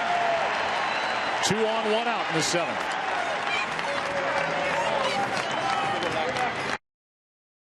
He has pitched so well. His 8th game, he has not allowed an earned run. He has struck out 6. Pete Kozma comes in the game. He's the lead runner, takes over for David Freese at second. In the bottom of the inning, Kozma will play short. This guy, Descalso, will go to third to replace Freese defensively. But right now it's 2 on. It's 1 out. And Daniel Descalso deals with the left-hander Craig Breslow. It was an interesting sequence. John Lackey threw to John Jay. He shook off the slider, threw the fastball on the 0-2 count.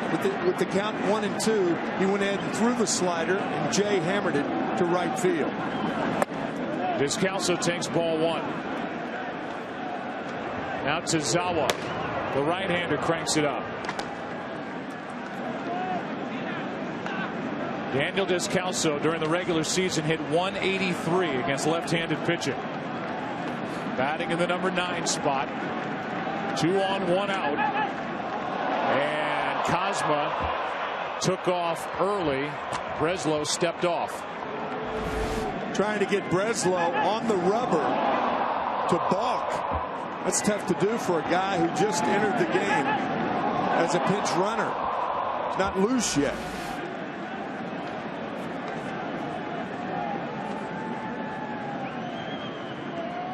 Two on, 1 out. Descalso takes a strike.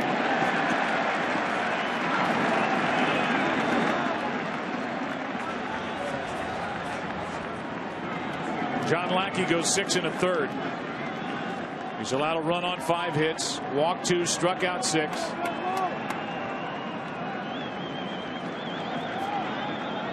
It's Descalso and Breslow. That bounces in, and Saltalamacchia a good job to keep it in front of him. Boy, that was an excellent play by Saltalamacchia. Called salty by his teammates. Very nice. So big in a 1-run game with runners at first and second and 1 out. Now the count's 2 and 1, and out to talk to Breslow is Saltalamacchia. Well, you think about what would happen if that ball got by him. Then you have runners on at second, third, 1 out. You may play your infield a little differently. Maybe not in, but you'd play them halfway. All sorts of bad things would have happened for the Red Sox.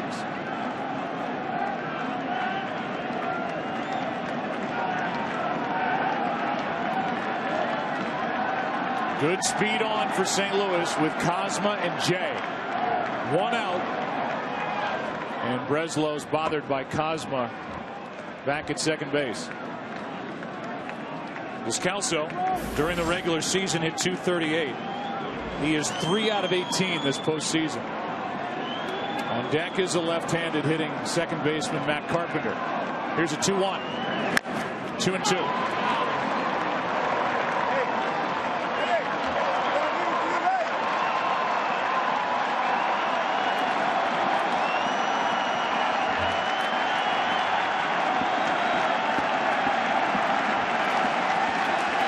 Cardinals led 1-0 into the bottom of the last inning.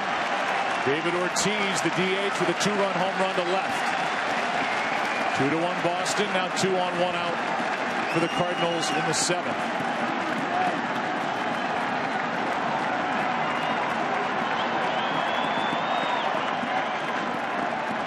Runners are going.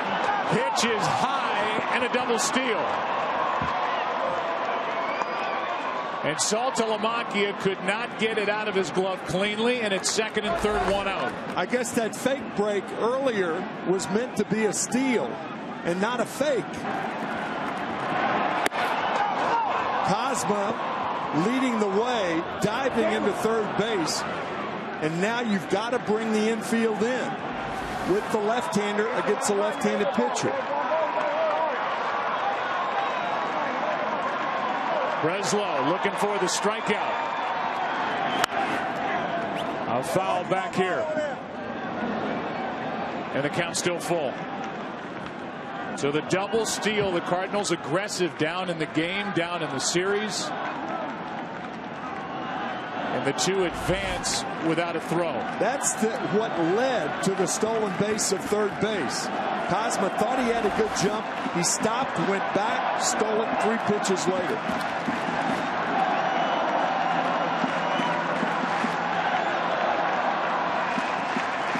Jay able to get a big lead at second base. He's the go-ahead run because the infielders are all in front of him. That's a great point. You can almost go halfway, or at least a third of the way.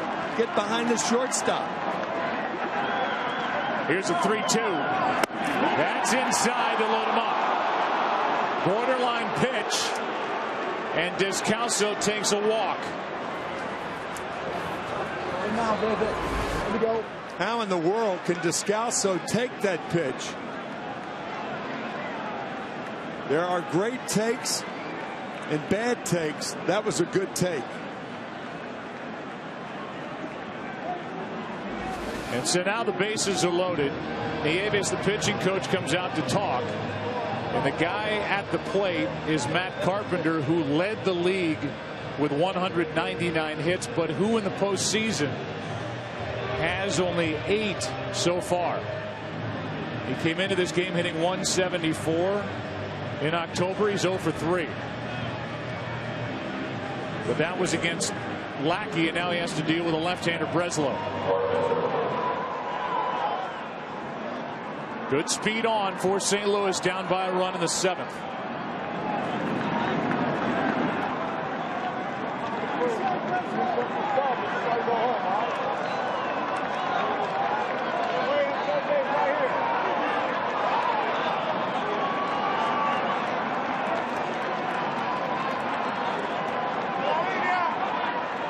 Bases loaded, 1 away. Carpenter breaks his bat. Fly ball into left.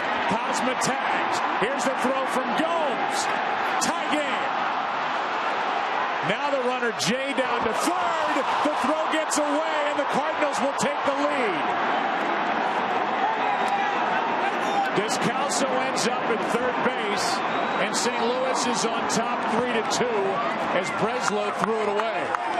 2 things. Saltalamacchia could have come off the plate instead of trying to stretch like he did.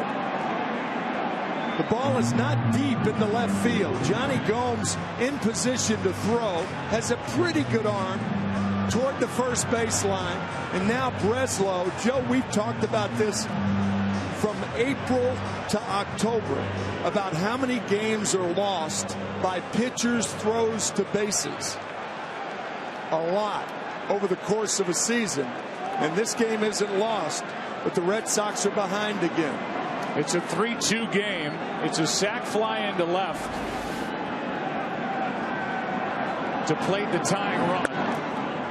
Descalso ended up at third base. He's there with 2 out, and ball 1 to Carlos Beltran.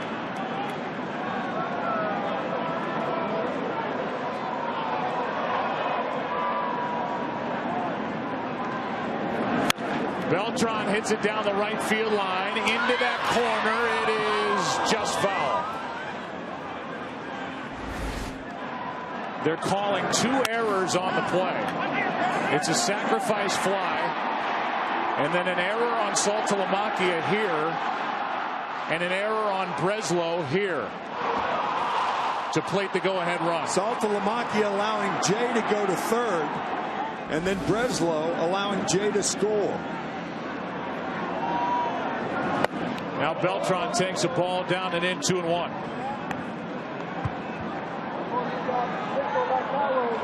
The RBI for Carpenter, just his 3rd of this postseason. That tied it into left. Runner at third, 2 out. Now a 3-1 count on Beltran. And the 2 runners who came in are on the record of John Lackey, who on the back end of this strong start into the 7th inning is on the hook, down 3-2. Game's unfair at times. Here's a 3-1 from Breslow. Line drive into right, a base hit, and the Cardinals lead 4-2. Beltran, who told his manager before the game that the ribs were okay, makes the start, has 2 hits, and now has the RBI to make it a 2-run game. And that's it. With Holiday coming up, Breslow is coming out. And the Cardinals have put up 3 here in the 7th inning and lead game 2 4-2.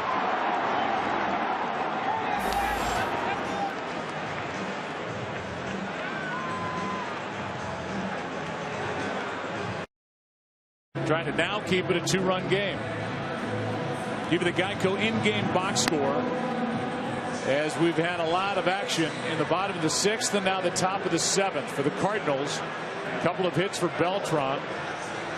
Odds were not good that he would make the start tonight after heading to the hospital last night after banging into the wall. You look at their box score, and Beltran's hit makes it a 2-run lead, the biggest lead for either team tonight. And the batter is Matt Holliday facing Tazawa. Holliday homered last night against Dempster in the 9th. 1 on, 2 out. And a ball from the Boston right-hander. Holliday with a triple and a run scored. 1 out of 3 against Lackey. And both the starters at the moment are pitchers of record. Lackey for the Red Sox and Waka, who got through the 6th inning for St. Louis. Runner at first, 2 out, and a 1-0 pitch to Matt Holliday. 1 ball, 1 strike. Michael Waka was the last time we saw him, he was slamming his glove down on the bench, and now he's got a 2-run lead. He cannot lose this game, he can only win it. Cardinals will go to their bullpen in the bottom of this 7th inning. Here comes a 1-1 to Holliday. Runner at first, 2 out. Down the right field line, foul, strike 2. I think the biggest pitch of this inning was a 3-2 pitch that Daniel Descalso took for ball 4. The infield was in, runners on at 2nd and 3rd, only 1 out. Breslow tried to get the pop-up or jam Descalso. He was not biting. And then the sac fly by Carpenter. And then the 2 errors on the throw home. 1 on the catcher, Saltalamacchia. The other on the throw to third by Breslow. Now a 1-2 pitch to Matt Holliday is chopped to Pedroia. 2 bounces. The inning is over. The Cardinals have a 3-run 7th inning and lead game 2 as we go to the 7th inning stretch by a score of 4-2.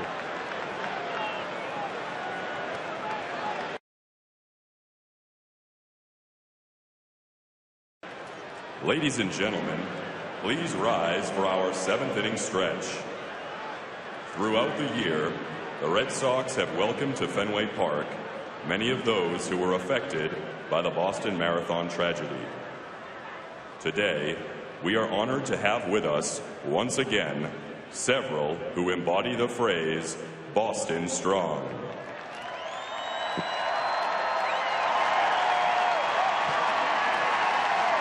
Families of those whom we lost. Heroes who saved others.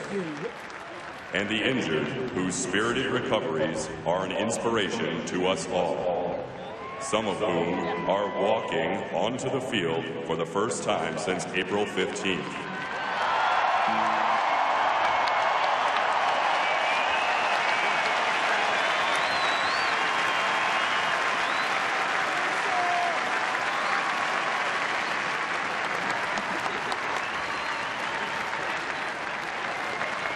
They are led by the brilliant singer-songwriter who immediately helped organize the Boston Strong concert for the One Fund.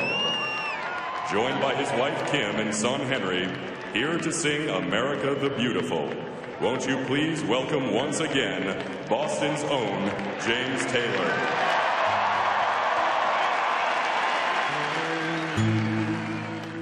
For spacious skies, for amber waves of grain, for purple mountain majesty. Above the fruited plain,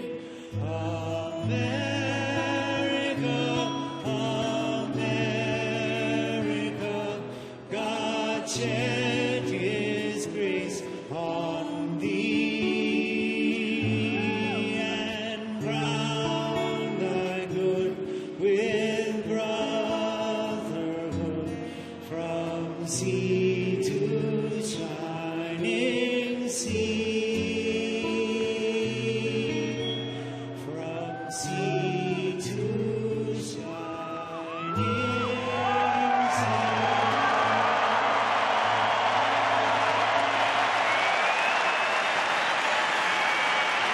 More than $2.4 million was raised for One Fund Boston through donations from Major League Baseball, Major League Baseball Players Association, the Boston Red Sox, and MLB licensee 47 brand. Bottom of the 7th of Game 2 when we come back.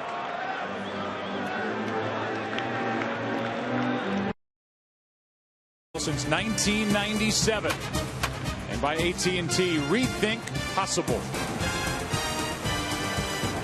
Into the bottom of the 7th inning, and Saltalamacchia is at the plate. A few changes. Cosma stays in the game at short. That kicks Descalso over to third. Freese was lifted for the pinch runner.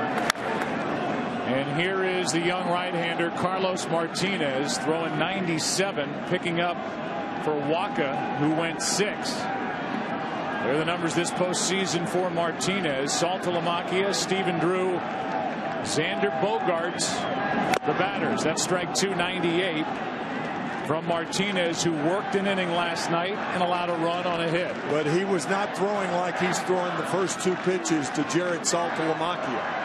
I mean, he aired those pitches out. He brings it on 1 and 2 and misses the outside corner. 2 balls, 2 strikes as Brandon Workman gets loose. Saltalamacchia 0 for 1 with a walk. That gets away, but Molina will finish it with a throw, 1 away. As we start the bottom of the 7th, the strikeout starts the night for Martinez. Coming up after the World Series, from the big awards to the big deals, nobody covers the offseason like MLB Network. With 3 primetime shows and TV's only morning show dedicated to baseball. It's on MLB Network beginning Monday, November 4th. Here's Stephen Drew.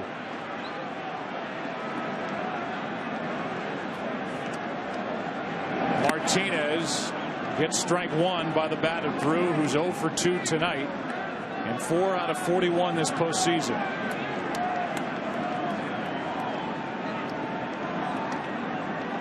From one 22-year-old right-hander to another for the Cardinals. Wacha to Martinez, and that misses outside, a ball and a strike. Wacha went 6, allowed 2 runs on 3 hits. Struck out 6, walked 4, allowed the home run. And now time called.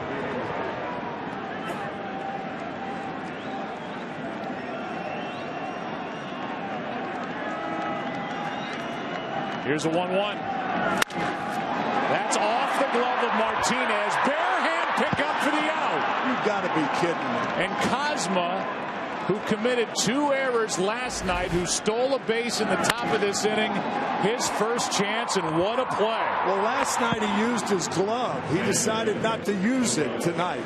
He used his bare hand. How about the play that Martinez made behind his back to deflect the ball to Cosma? Wasn't intended like that, didn't write it up like that, but it was a great play. Great deflection right there to Cosmo with the bare hand. My goodness. Here's a 1-0 to Bogarts, ripped to short, and there's Cosma again. Uses the glove, shows off the arm, and the baseball will find you when you get into a game. It found Cosma. He made 2 plays. Let's go to the 8th. 4-2 St. Louis. First post-game coverage and reaction from our World Series champs, Jimmy Rollins and A.J. Pierzynski from here at Fenway, plus Gabe Kapler and Eric Karros with Game 2 analysis from Los Angeles. All that plus the highlights and reaction from the Panthers and the Bucks on the NFL side. From L.A. to Fenway, Fox Sports Live is your home for the World Series post-game coverage only on Fox Sports 1.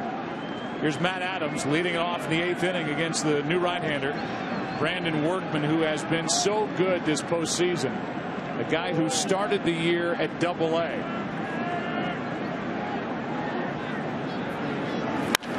Adams greets him with a line drive to left and right into the glove of Johnny Gomes. 1 out.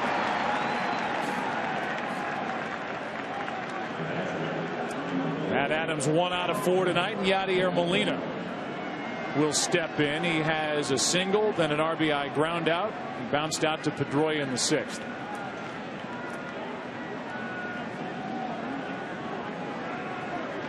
Felix Doubront, the left-hander, getting loose. Strike 1 on Molina. Cardinal bullpen is quiet. And why not? With what Carlos Martinez showed in the bottom of the 7th, he'll deal with the top of the order in the 8th. That's on the outside corner, strike 2. You don't know, but seeing Doubront up, you got to believe that he could be just throwing in the bullpen with no rhyme or reason to come in the game because of our meeting with him and John Farrell today before the game.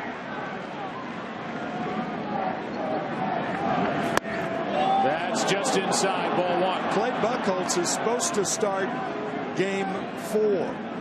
And John Farrell telling us that it could be a situation where you almost have one starter in Clay Buchholz and then Felix Doubront in the wings to come in 3rd or 4th inning.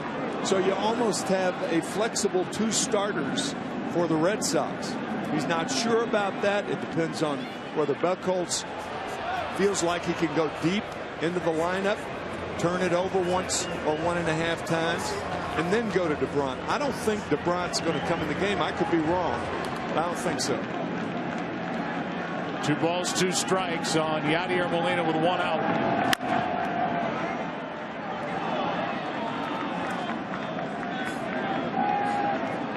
There's been some speculation that Buchholz, who looks like he's starting to run out of gas, might not make that game 4 start. As you talked about on Sunday, John Farrell said we expect him to take the ball on Sunday night, period. This one is foul off to the right. Clay Buchholz has been quoted as saying that I feel I have one more start in me.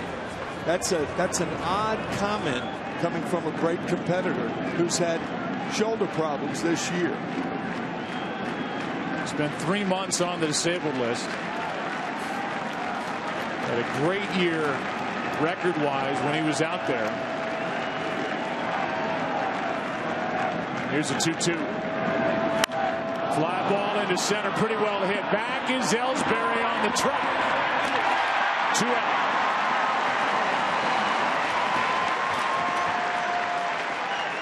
Cameron Diaz at the ballpark tonight here at Fenway Park. There's Paul Molitor.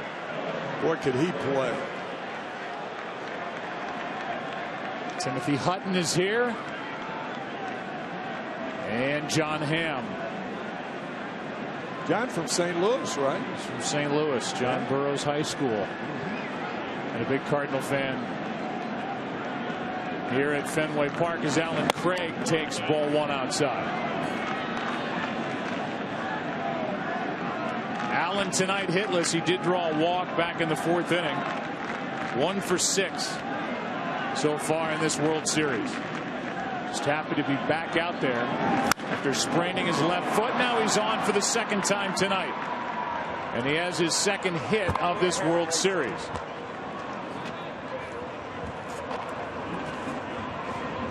So Craig is aboard. You could see him limp a bit going down to first base. And when we asked Allen as to whether he would be okay to play in the field when this series goes to St. Louis and there is no DH, he said, I just don't know. I've taken no ground balls since I got hurt. He got hurt on September 4th. There will be 2 questions as to who plays first base in St. Louis. Alan Craig and David Ortiz. The 2-out Cosma pops it up. That's Pedroia, and that sends us into the bottom of the 8th inning, game 2. Top of the order coming up for the Boston Red Sox, who trail by 2.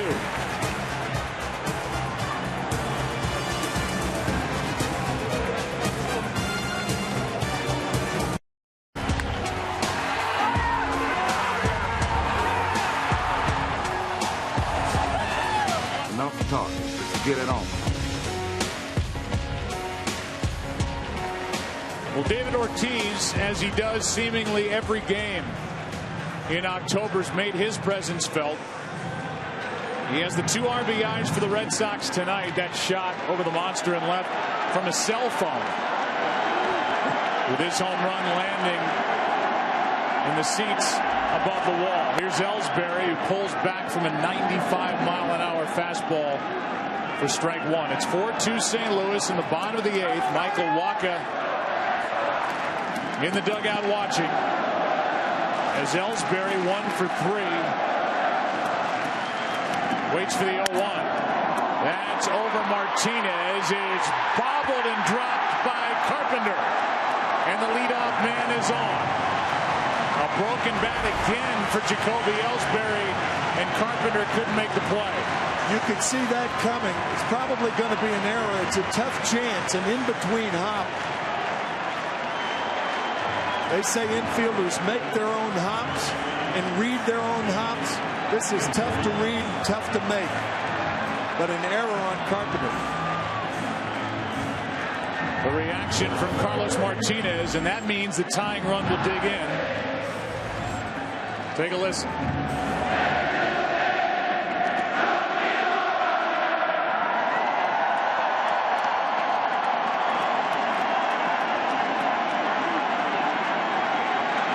Victorino 0 for 3. Strike 1.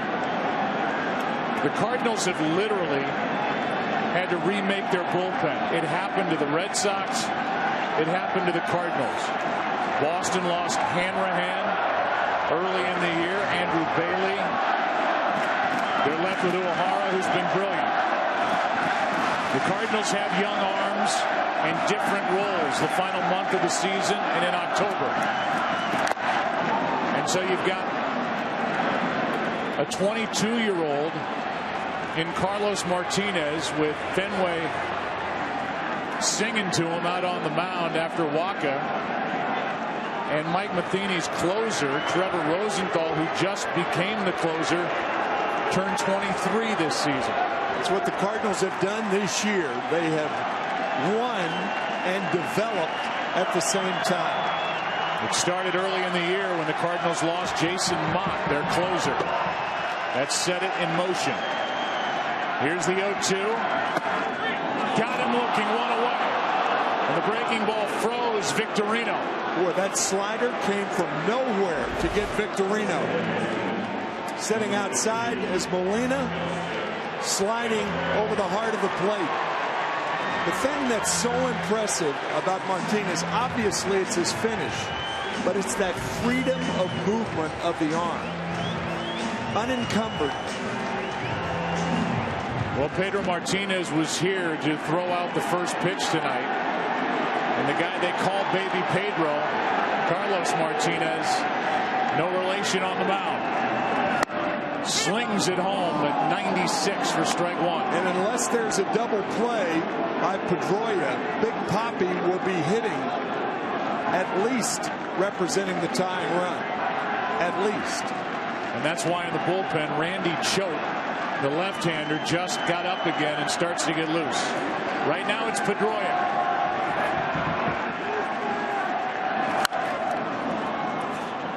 The count 0-2.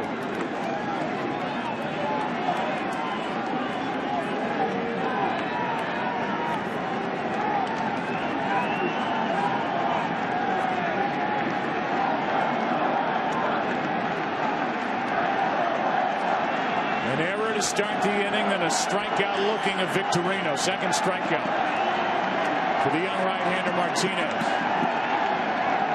Now the 0-2. Breaking ball foul. Let's go back to that chopper hit by Ellsbury to start the inning. And Carlos Martinez into the air. Look at that. It's like a gymnast. Could not get the glove on the ball as he did on the ball hit up the middle by Drew last inning. Uehara getting loose.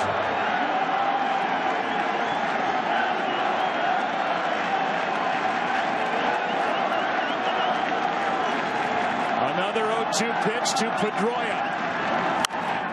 Fouled away.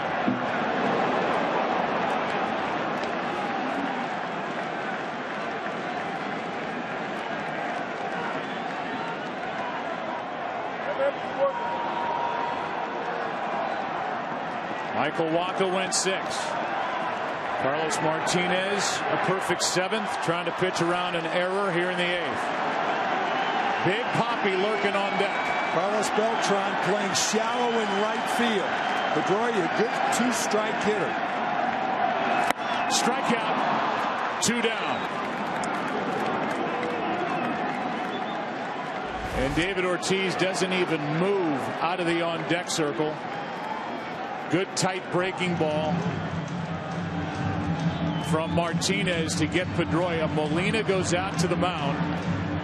And Ortiz knows that he's going to deal with Randy Choate coming out of the Cardinal bullpen. Choate came in for 1 hitter last night, 1 hitter tonight. Choate got up just a moment ago, so they're trying to make sure they can stall for as long as they can.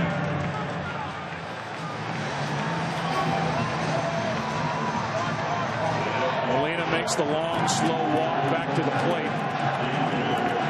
And what do you think? No Matheny. He got Choate up, but he's sticking with a kid, Carlos Martinez. And I guarantee you, David Ortiz, who didn't move after the strikeout, was expecting to face the left-hander here. He thought Choate was in the game. I don't think there's any question about it. Instead, it's the hard-throwing right-hander. A ground ball up the middle.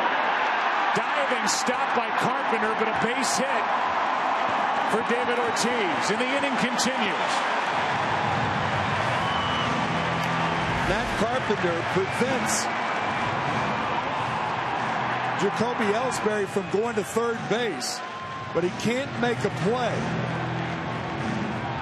A nice play to stop it, but can't throw it. And so now another meeting on the mound. And Martinez will be facing Mike Napoli. And Mike Matheny's sticking with his 22-year-old right-hander. He's got the 23-year-old right-hander. Trevor Rosenthal, his closer, getting loose. But right now, it's Martinez and Napoli.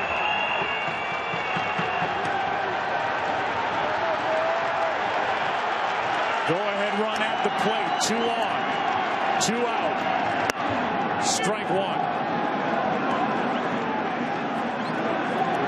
Mike Matheny, a former Major League catcher, and he's using that experience to see that Carlos Martinez is throwing as well as anybody could from the bullpen. He might be wrong, but that's his choice. Carlos Martinez was a starter. He's new to pitching out of the bullpen. And he is about to throw some of the biggest pitches the Cardinals will have thrown for them this season.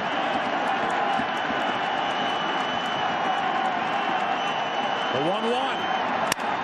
Here's a little floater, shallow center. Out goes Cosma, and the inning is over. And Carlos Martinez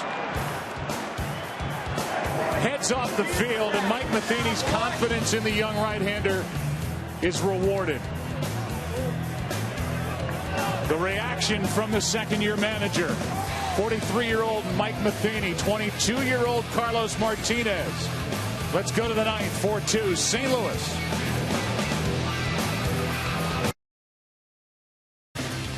His meeting with his manager. And then as he got down to the end of the dugout, it was a hug from his pitching coach, Derek Lilliquist. As Koji Uehara takes over, that was Pearl Jam with their new song Animal. As we go into the ninth inning, and John Jay is at the plate. His base hit was a big one in the seventh inning. It followed the walk to David Freese.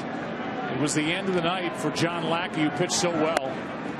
There's a strike, 2-1. And then a walk to Descalso from Breslow, a sac fly, and 2 errors on 1 play, allowing the Cardinals to take the lead. It's a 4-2 game as Jay hits it foul down the right side. Joe, we talked about the importance of Daniel Descalso in that 7th inning. His walk with runners on at second and third and 1 out. Well, how did they get to second and third? A double steal. Huge plays in that game, or in that inning. And in this game, Cosma on the front end, Jay on the back end of that double steal. As the count goes to 3-2 from Koji Uehara, who's been untouchable and who has walked only 1 batter since the All-Star break. So expect a strike. And Jay pops it up into left. Gomes is there. 1 out.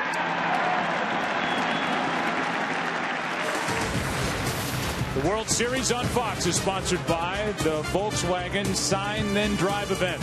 That's the power of German engineering. By Taco Bell. Sometimes you gotta live Moss. And by Budweiser, the official beer of Major League Baseball. Great times are waiting. Grab some buds. 1 out in the 9th inning, and the batter will be Descalso as Trevor Rosenthal, who had only 3 saves during the regular season and has 3 this postseason, is getting ready for the bottom of this 9th inning when Gomes, Saltalamacchia, and Stephen Drew are the scheduled hitters. You know, in a weird way, the Cardinals are probably glad David Ortiz got the single, because that clears him for the 9th inning. Here's a ball that is squirted to the shortstop, Drew. A low throw, but dug out by Napoli, 2 out.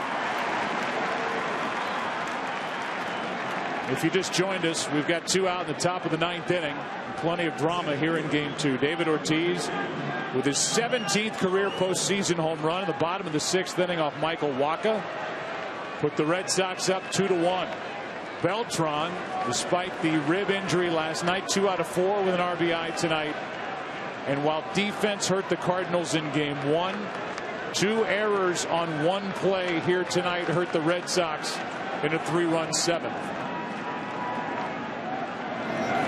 Here's Carpenter, strike 1.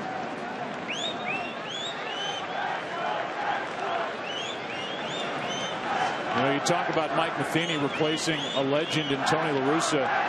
The same can be said for Derek Lilliquist replacing Tony La Russa's longtime pitching coach, Dave Duncan. How true. Working with all of this young pitching. Here's a line drive. Not hard hit, caught by Bogarts, and with that, it's a 1-2-3 top of the 9th. Rosenthal will enter. Gomes, Saltalamacchia, Drew coming up. 4-2 St. Louis in game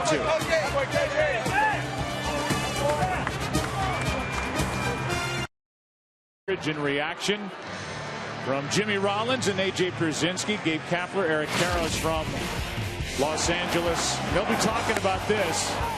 The double steal in that 3-run 7th inning, and then the sac fly. The RBI tied it. But the throw got away from Saltalamacchia, then a bad throw, played it another run. Yeah, if Saltalamacchia moves to his right, he centers the ball, catches it, and then either tries for Cosma or not. But the thing that eliminates, it eliminates Craig Breslow picking the ball up and trying to get the runner at third base. Which, as we've said, when pitchers handle the ball and they do something other than throw home, something's wrong and a lot of bad things happen. Johnny Gomes first up against Trevor Rosenthal, the new closer for the Cardinals.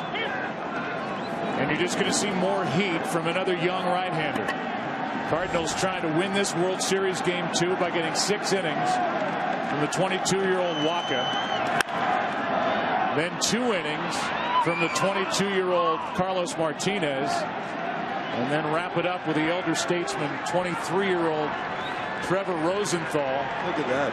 Who at least brings with him postseason experience from last year, and he's got 3 saves this postseason. He was unscored upon in 7 games last year. That's outside at 97. 1-2. Saltalamacchia on deck. Gomes hitless tonight. And a strikeout starts the inning.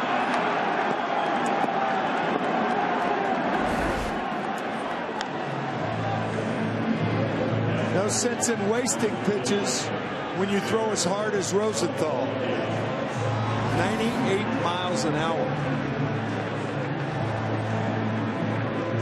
As Saltalamacchia digs in, realize the Cardinals stole only 45 bases during the regular season and had only 3 this postseason prior to tonight. Saltalamacchia takes a strike. The Cardinals were last in the National League with those 45 steals, and it was the double steal that set it up in that 3-run 7th inning. Both the tying and the winning run right now. Go ahead run. And then the hit by Carlos Beltran for the 4th run. Count 0-2 now on Saltalamacchia, who allowed more stolen bases, 89, more than any other catcher in the game this year. A strikeout for out number 2. And another 98-mile-an-hour fastball from Rosenthal, who's done nothing but come in and throw heat. Difference between this fastball and the fastball of Johnny Gomes, it's up higher and tougher to hit. 4-seam fastball. And now Daniel Nava will come off the bench and bat with 2 out, nobody on in the ninth. Nava hit last night, had a double, scored a run. His numbers this postseason was 8th in the AL during the regular season. Hit over 300 and takes 95-mile-an-hour fastball for ball 1. Nava trying to extend it with the 21-year-old Bogarts on deck. That's on the inside corner, ball and a strike.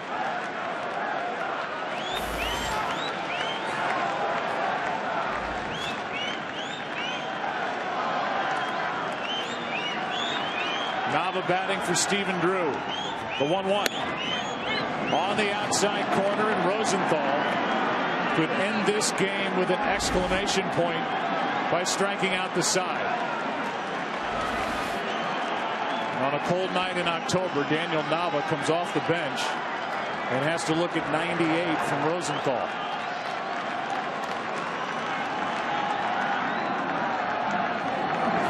Struck out the side, and the Cardinals win game 2 by a final of 4-2. And that good young pitching that the Cardinals have brought with them down the stretch and into October on display here tonight. Struck out the side on 11 pitches in the 9th inning. Wacha gets the win. He's now 4-0 this postseason.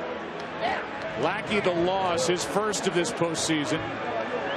And the 4th save for Trevor Rosenthal in a 3-hour, 5-minute game. And this World Series is tied at a game apiece.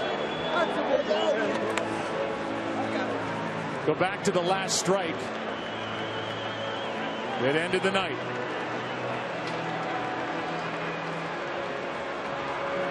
The reaction from Michael Wacha, the starter. And now from the closer, Trevor Rosenthal. That farm system for the Cardinals keeps producing good young players, good young pitching. And the Cardinals showed it off here tonight at Fenway Park in a 4-2 win. It's the first World Series loss for the Red Sox since 1986. World Series Game 7. Let's go down to Ken Rosenthal. Thanks, Joe. Yadier, 3 pitchers tonight, all 23 and under. How hard is it for you to believe that they did what they just did? I mean, don't surprise me. I mean, those guys got talent. They're not afraid, like I said before many times. I mean, they're not afraid to pitch. Martinez, getting through the 8th inning. How did he do it? Unbelievable. I mean, this kid, I mean, he's not afraid, like I said. I mean, he throw his sinker, he throw hard. I mean, keep the ball down. That's the kid. He was so emotional coming off the mound. What did he say to you? I mean, it was because last night he gave the wrong against them, and tonight it was like, you know, nobody gonna get here against me. So he was pumped up. I mean, that's good for us.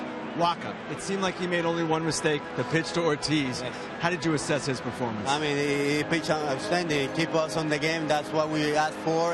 I mean, just one pitch. I mean, to a great hero like Big Papi. I mean, we take a hat off to him. But I mean, he pitched good tonight. Yadier, thank you very much. Over to Aaron Andrews. Kenny, thanks so much. Here with Carlos Beltran. And Carlos, we know obviously you left the game last night to go to the hospital, rib injury. Great night for you hitting, though. How you feeling? Well, honestly, I mean, when I left the ballpark yesterday, I was having little hope to be in the lineup. And, you know, I came, got a lot of treatment, met with the doctors. You know, they gave me a bunch of painkillers. And, you know, when those kick games, you know, I was able to go to the cage and, you know, took some hacks. I was more concerned today swinging the bat. From the left side, I felt like I was dragging the bat through the zone. The right side, I feel a little better. But, you know, it just like, you know, I wanted to be in the lineup. You know, I worked so hard to get to this point. So, I mean, I really thank God they allowed me to be here today. Yeah, that was my next question. It's taken you 16 years to get to a World Series. What was it going to take to keep you out of the lineup tonight? Somebody had to kill me in order for me to be out of the lineup. You know, like I said, you know, I mean, yesterday was a very scary moment for me. I thought for a second that, I did something major in my ribs. Thanks God, you know, it's a big bruise on my chest. But other than that, you know, I mean, it's going to get better. Glad you're out here. See you in St. Louis. All right, Joe, back up to you. All right, Aaron, thank you. The pride of Puerto Rico. Carlos Beltran with a couple of hits and RBI tonight in a 4-2 win. And it was the young arms with the Cardinals down 1-0 that stepped up for the Cardinals. Wacha, Martinez, Rosenthal on display here tonight, bringing heat. Cardinals win it 4-2. The series is even at a game apiece. Back after this.